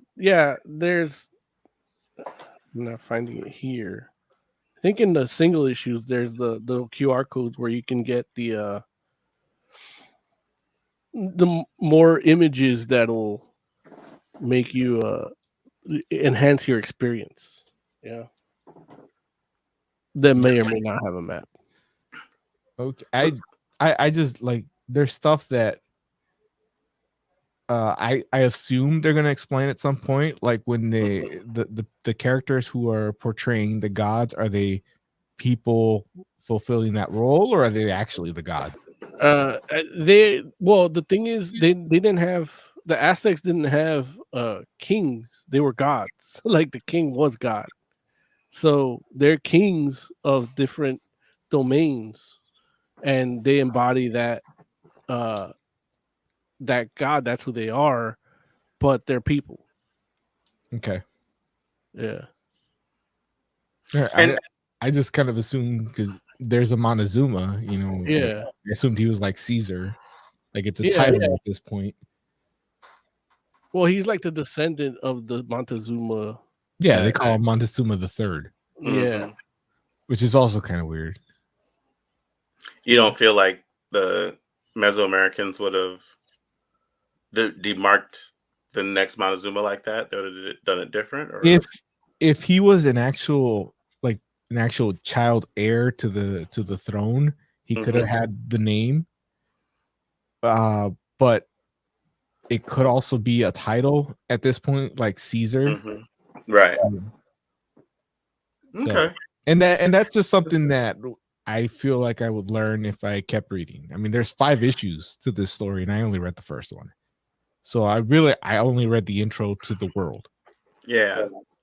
And for you basically just were like, there's nothing wrong with the D&D aspect. There's nothing wrong with the Mesoamerican or Aztec aspect of things. It's just the fact that when you put those two things together, it doesn't necessarily feel like it's a seamless kind of Right. I mean, or a seamless kind of merging. The first few pages, I'm picturing a different world. Right. And then you tell me, well, they don't say it's on Earth, but you imply that it's on Earth because of the events that they defeated Cortez and all that. Right. So now I'm wondering, where the hell are these guys?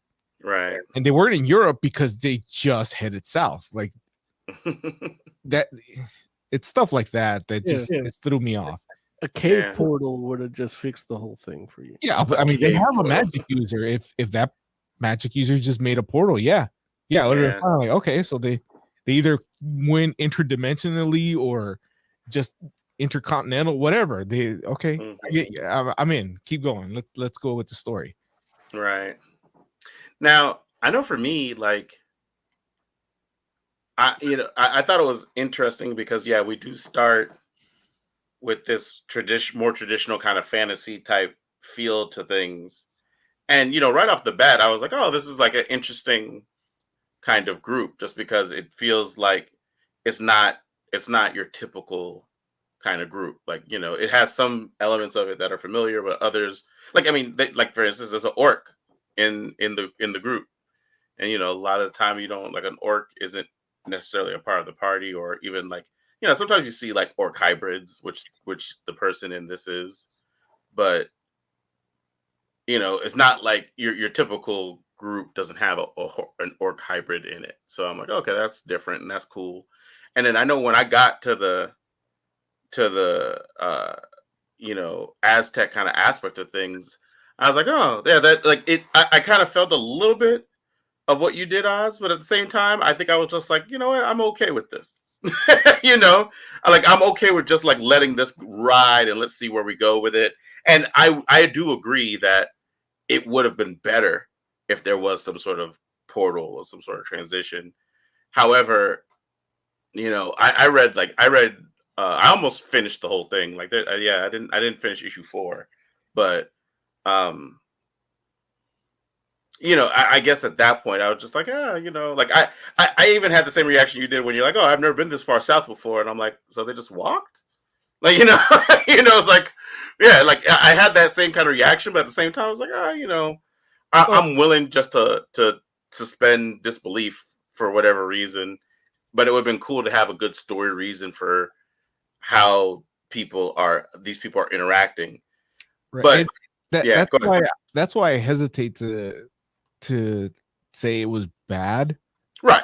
Because I only read the first issue, and I feel like the way this story was presented, that the meat of it, the real, like, the good stuff is going to be the way those first characters, that party group, interacts with this world, with the Mesoamerica area on their quest to retrieve whatever they're looking for. I think that once they're there in that setting, that's where this story really picks up.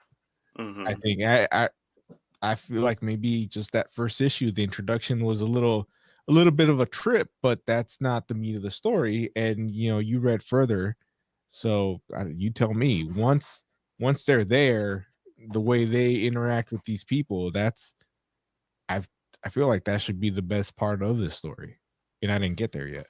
Yeah, no, I would agree. I think it gets more interesting, and it definitely, like, there's a lot more kind of intrigue in regards to, like, the relationships between all the different. I don't need to worry about geography at that point. Right. You don't have to, but again, it wouldn't have hurt. It wouldn't have been a bad thing. One thing that it did disappoint me, unfortunately, is the Mesoamerican, like, cultural aspect of the book was what's the right word? Like,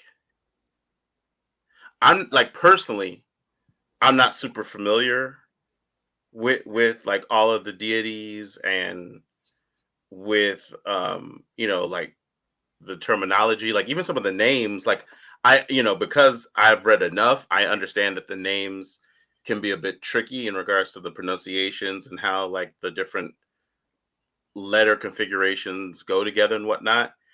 And there's an aspect of it for me where I was like, man, I want to know more about this stuff. And I was hoping there would have been like more footnotes or even like some sort of like glossary in the back. Yeah, so anything that I could mess around and be like, I could learn more about that, uh, even if it's after the fact. Like ultimately, it would have been great if I could learn about it in the story as I read. And I've read books like that in the past, where whether you're talking about um, things that are about the Greek mythology, or whether you're talking like I feel like we've read a book not that long ago that might have done it in regards to Native American kind of lore and like how and their like like the cultural significance of some of the things that they use. But this was like there were some footnotes, so like when they used a word they told you, oh, that's this in the language or whatever, so that way you don't have to be like I don't know what they just said. But like even like a thing where I'm like, I would love to hear, like I'm like, how do I pronounce that? Like I want to know. Like I like even that by itself would have been like, for me, I'm like, oh, that's cool. Like I feel like I'm learning a little bit of something, or gaining a little bit more insight through reading this book in that aspect of the culture. But I kind of felt like reading it the first time through, I'm like, man, like I literally have to go back and probably like read up on stuff, like read it. If I read it a second time, I'd have to like do some research on it. You might not be able to find shit to read. Really? I mean, you could thank Jesus for that, because when the Spanish got here, the first thing they did, they gathered all their material and burned it. Yeah. And they sent stuff. There's probably stuff in the Vatican that they kept. Right. There's like 7 books left. Yeah, out of like 450. Yeah. No, I mean we know how the ancient Europeans do. We know how they do. So Christians don't let them get off on it easy. Christians. Okay. I mean, I'm just saying, like Christians definitely a part of it. Or paying debts didn't do it. It was Christians. You say what? The what? The people that were coming over, like working on the boats, is the Christians. Yeah, no, I get those people were Christian, and I'm not mad at that at all. I just be talking in general, because it's like like the same thing happens at Alexandria, right? But those Christians didn't do that. That was friggin' they weren't Christians yet, were they? No, it was. What was it? It was whatchamacallit. Well, Alexandria was twice. Like that happened twice, right? Right. And so I just was making the generalization, because I'm like, yeah, like that happens where a lot of non-European cultures get their books burned because they learn stuff and they want to pretend like they came up with it, and so they burn and destroy everybody else's stuff. And so so like I said, I was just speaking in general. That's why I wasn't trying to let Christians off the hook. Yeah. So that's one of the things the book does too, where they curse Jesus in it. Like they're trying to tell us about Jesus, right? I love that. Oh man, but yeah. So I just but I guess okay. So if there's nothing like but I guess that makes it even more important if you can't find something to read to like reference that stuff. It feels like that makes it more important to include it in the book. Like a lot of the stuff that he used, Henry Barajas, a lot of stuff that he used was from a specific historian that uses Patreon to fund his like research, and that's who he credits as a lot of the sources in back and in the thank yous. Because it's a dude that's what he does, but he can't do it. Nobody wants to pay to find all this shit out, right? But that's the thing, Jesus.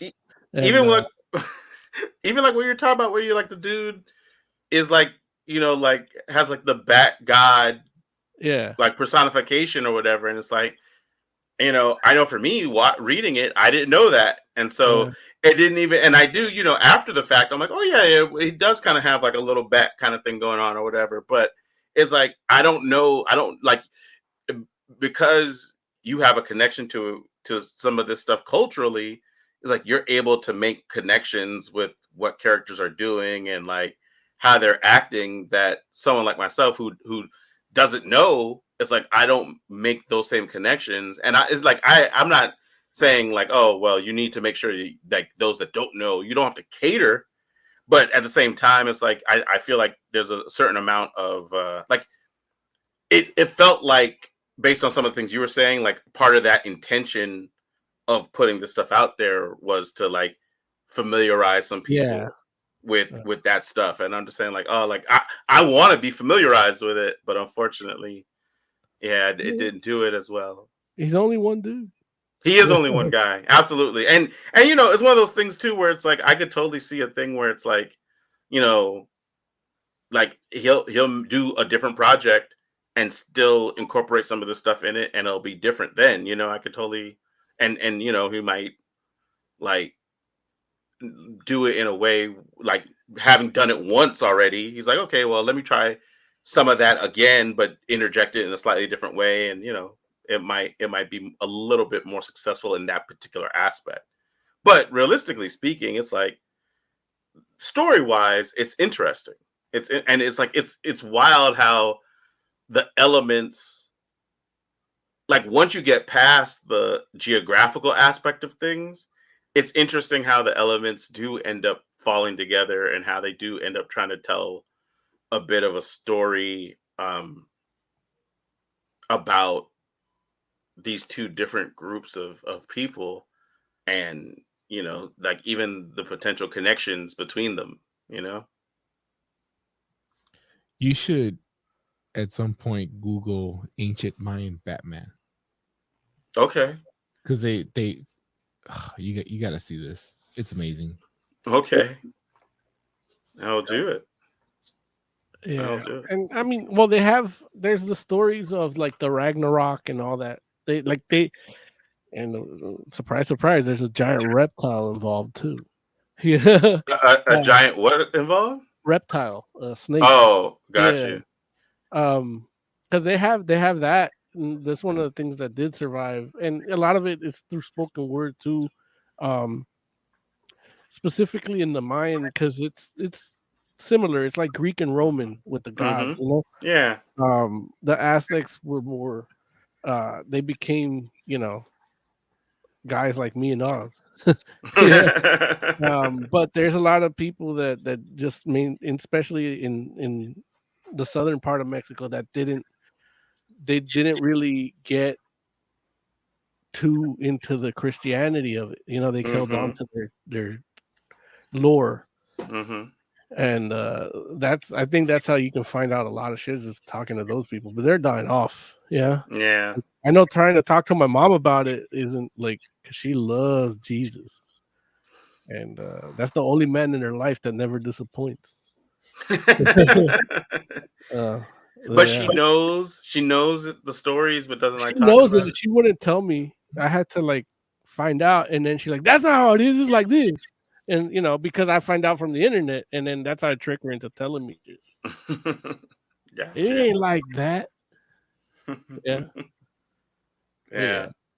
So she knows the stories, like how people in Greece know the the ancient tales, even though they don't worship Zeus and all that. Yeah.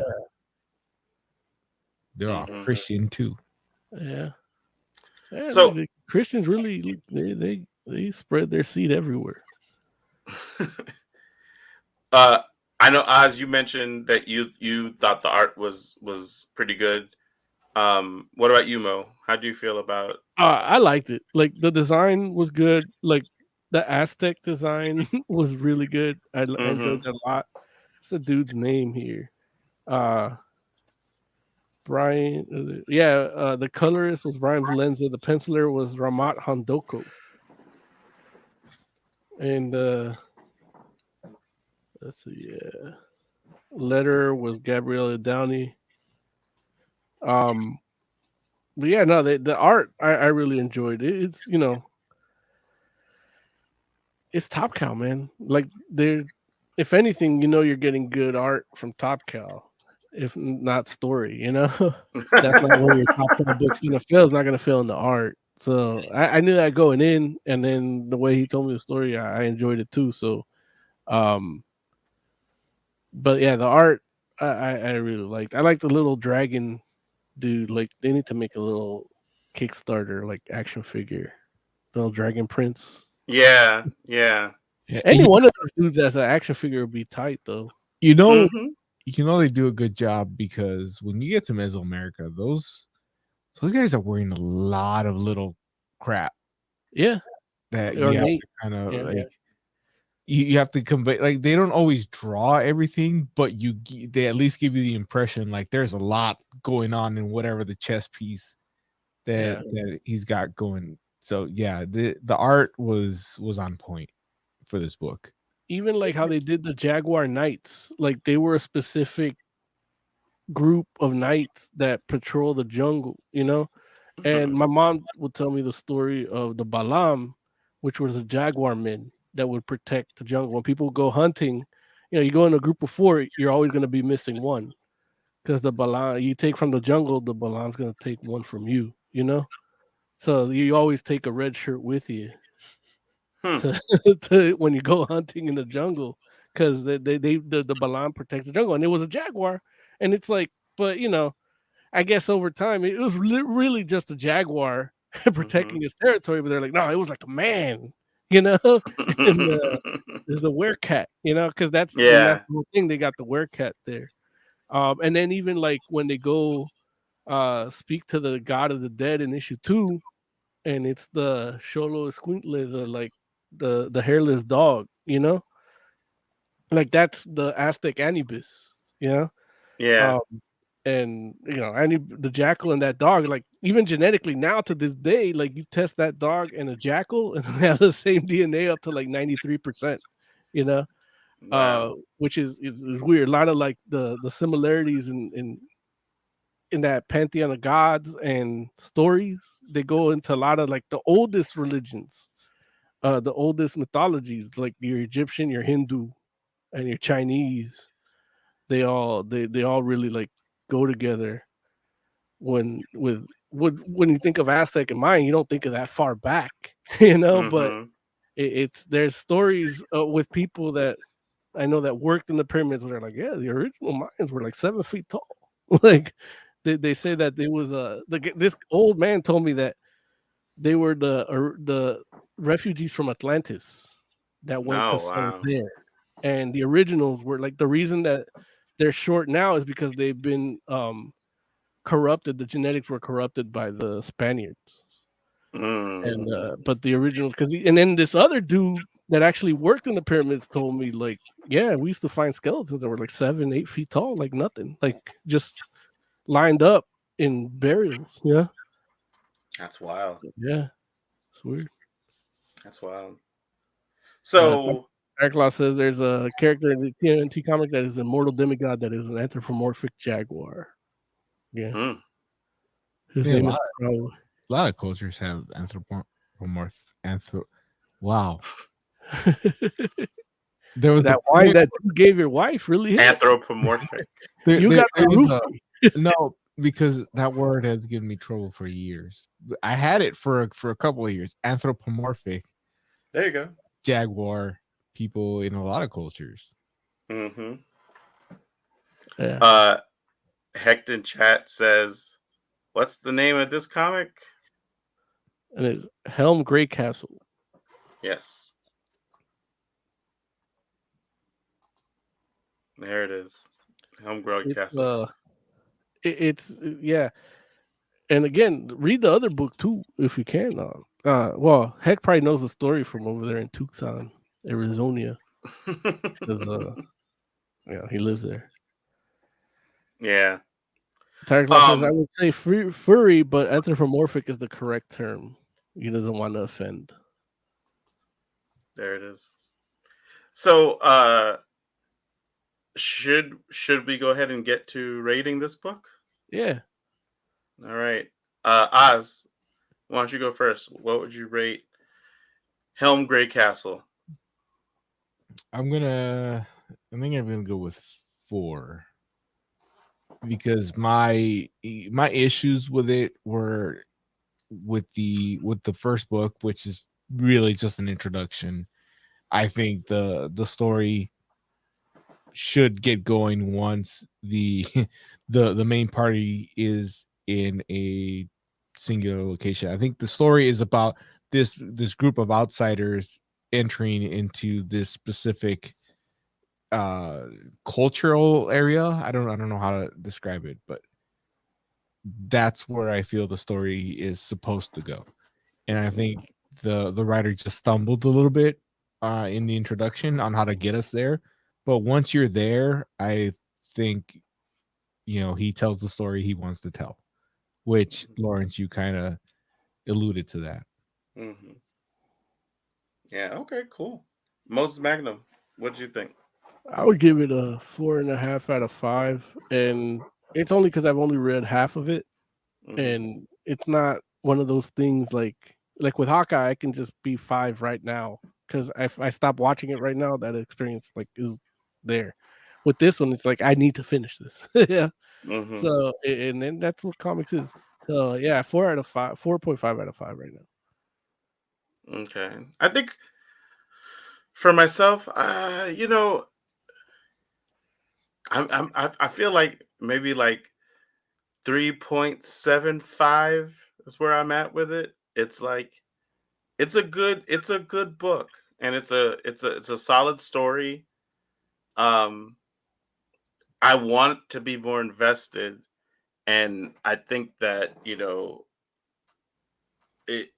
there like it didn't do 100% the job of like allowing me to become invested and immersed in the culture, and I really wanted that from the book, especially because it all seems very interesting, and so but yeah, but it's good stuff. Lawrence, do you get a lot of that ancient culture being from Belize? Some of it's interesting because the issue with Belize is like we definitely get like the some of the Mesoamerican stuff, but we're like Belize is a hodgepodge of cultures, and so because of that, it gets diluted. I Like think like the main language there is like Creole or something, right? It's like a version English is of the patois. main language. Well, I mean, English. but it's like a patois version, like a more Creole accented version, right? I mean, I don't. I mean, there I just want to is. use patois in a sentence once. Yeah, like it I'm not a definitely big like fan of goose liver.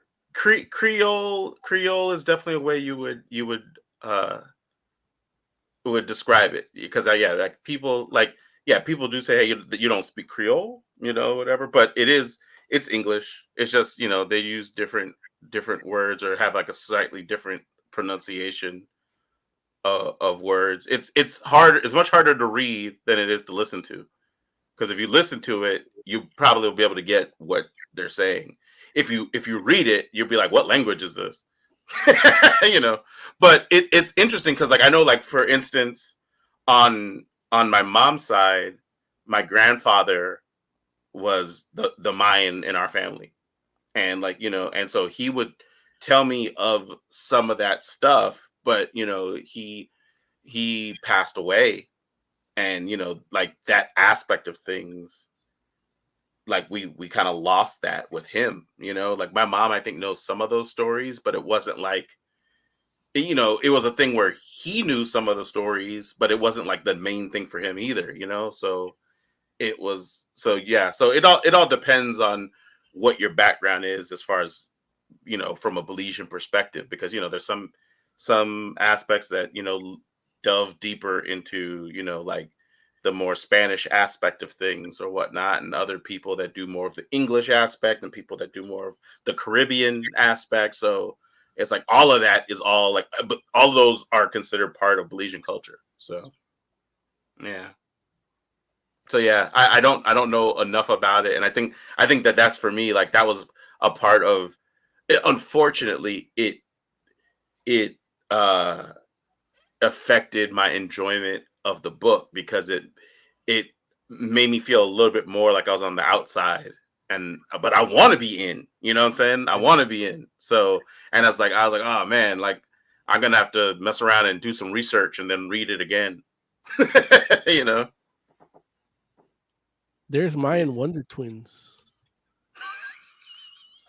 Wait, so we got Mayan Batman, we got Mayan Wonder Twins. Yeah, What are the Mayan Wonder Twins? They're like, well, like the whole Ragnarok story is those twins like battling at the end against evil together. Yeah. Oh, okay. And, that's cool. That's super cool. There's Mayan Wonder Twins. There's Batman. There's Catman. That's cool. Yeah, like, you know, man, like nothing new under the sun, right? Yeah, man. Yeah. What else is there? So cool. For horror, there's a lot of shit. There's a lot of shit that goes bump in the night from Mayan stuff. How come no one's made Mayan horror movie yet? Nobody really knows it.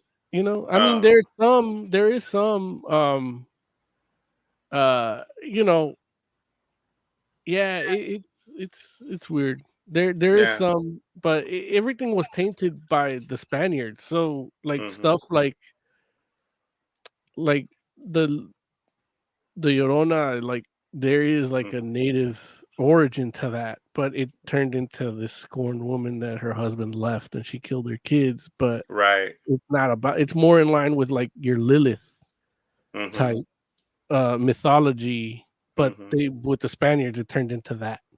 Gotcha. You know? Gotcha. Yeah, it's wild how you know it's interesting. Just like you know how like, and this kind of goes back to what we were talking about with how you know you lose stories because you know people burn books and destroy stuff. It's like there's like a whole line of mythologies that we just know. Like you know we just know Norse and Greek and Roman mythology. You know, it's like it just feels like it's like I mean, realistically, it's part of your curriculum in school, right? Yeah. And you know, which kind of goes back to like again to like what some of the stuff that's happening now, where people are like, oh, well, we don't know if you should be teaching our kids about this, that, and the other. And it's like, you know, we learn all of this Eurocentric stuff, and we're just like they just teach it to us like, hey, well, that's what you're supposed to learn. And it's like, well, technically, like you know, we could be learning about you know, ancient Mayan cultures, right? Like, you know, like outside of just Native American in American schools, Native American culture is something we should learn. Absolutely. You know, but nope. It goes erased. Back to what my buddy Lucifer said. It's like they rather just not you know, accept responsibility for it. Yeah. Like even talking about Lilith, you messed around and mentioned Lilith, and it's like, you know, like there's a lot of people out there that might not be able to tell you exactly what Lilith is all about in regards to like, you know, like the actual origins, but they have like some sort of sense of it. You know what I'm saying? Like even like it's in our mainstream culture, like friggin' Lilith was in Supernatural. Yeah. Right. You know, but it's interesting how, you know, like that we know, but we don't like, but I don't know about friggin' Mayan Batman. Even though I should, like that's interesting to me, like you know, and closer to me culturally probably, but I don't know anything about it. Well, technically, Batman itself like is based on Zorro, and Zorro was a Mexican dude that was fighting Spaniards in Los Angeles. Even in the comics, he like that's what he was watching, right? That was the movie they were watching. Yeah, that's Zorro or something like that. Yeah. Yeah, look, one of the interesting moments of being in Arizona, as you call it, was meeting a man who was doing traditional native dances, and you know he got up and he was saying, you know, this is like talking about how his people have been treated, and one of the things that really I thought was amazing was he said, look, I could I could be standing over there with a picket sign, and it's not gonna do anything. You'll read it, maybe you'll think about it, you'll forget it by the time you leave. Instead, I'm gonna show you our dances, which are prayers, and I'm gonna teach you about that. And I think that'll be with you longer than seeing a guy with a sign.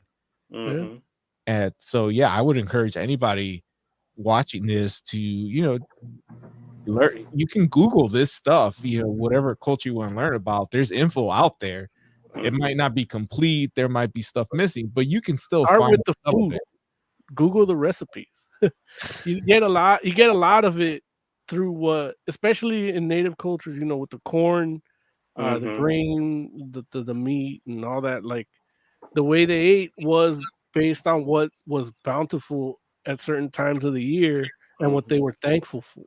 So that leads to, like, you learn a lot about people's cultures by eating their food. Yeah, It's true. you can even become a little more tolerant. Maybe not lactose tolerant, but yeah. No, I oppressed them on my way by. Ooh, the lactose? Yeah, I threw milk at them. Oh, jeez. Yeah, no, it's just it's never a bad thing to learn the ancient stories of other cultures, because especially if you're into comics, I mean, those ancient stories are the original superheroes. When I heard those stories from my very, very Catholic grandmother, like, I dare you to find a room in that house that did not have at least one cross and one picture of Jesus, and I'm including the bathroom. And she finds out I'm into comics, and she starts, oh, hey, let me tell you about some heroes from the old country. Like, they're interesting stories on their own. You don't have to see it as you're learning about other religions. You don't have to be trying to be diverse or anything. You just want to hear some interesting stories of superpowered beings. And that, you learn a little something. That's how they got me to watch Twilight. Really? Yeah, it's just superpowered beings. Oh, wow. Hex says all I am hearing is eat more tamales. I'm like, hell yeah. Tamales are delicious. I agree. Sir John says Jesus can sell tickets, and Jesus is the like, that's the marketable, that's the Mickey Mouse, man. That's the Pikachu of that religion. Like, you can sell that motherfucker on anything. Trading cards, books, shirts, like effigy of his death. You can have everything. Hex says, "Oh boy, I'm in." Yeah, Jesus is the first trademark. Jesus is the first trademark. Wow. We should probably move on, as I feel we're on the border of blasphemy. Yeah, absolutely. I know he's okay with, but that was the wrong finger. Sorry, sorry. I'm not used to producing. I don't know what to do with my hands. Yeah, I'll talk to you in Italian. Oh, jeez. Nobody, because nobody. Oh, are we? Is that? It's that time already. It is that time. Oh. Joe wasn't here to tell us, but I got him. Now I'm sad. Why don't you give us some final thoughts, Oz? Geez, usually I have time to think about this. Look up ancient Mayan Batman. It's interesting artifacts that they found out there. Cool. Moses Magnum, final thoughts. Look, chances are, if you believe in Jesus, it's only because your ancestors were raped into believing in. So yeah, think about that as you sleep, as you say your prayer tonight to go to bed. I will. Look, for the entire Fantastic Forum, thank you all so much for hanging out with us. We do appreciate you. We'll be back next week. Until then, please go ahead, like, subscribe, leave a comment. Tell us what you like, what you don't like, what you want us to talk about next week. We're Fantastic Forum. Until then, I guess we're out. Yeah. Look, I gotta pull up the brand thing. Is it on the brand thing? I think, isn't it? Let's the see. last the brand thing? The tab. Oh, here we go. Yeah, say we're out again, Larry. Until next week, we're out.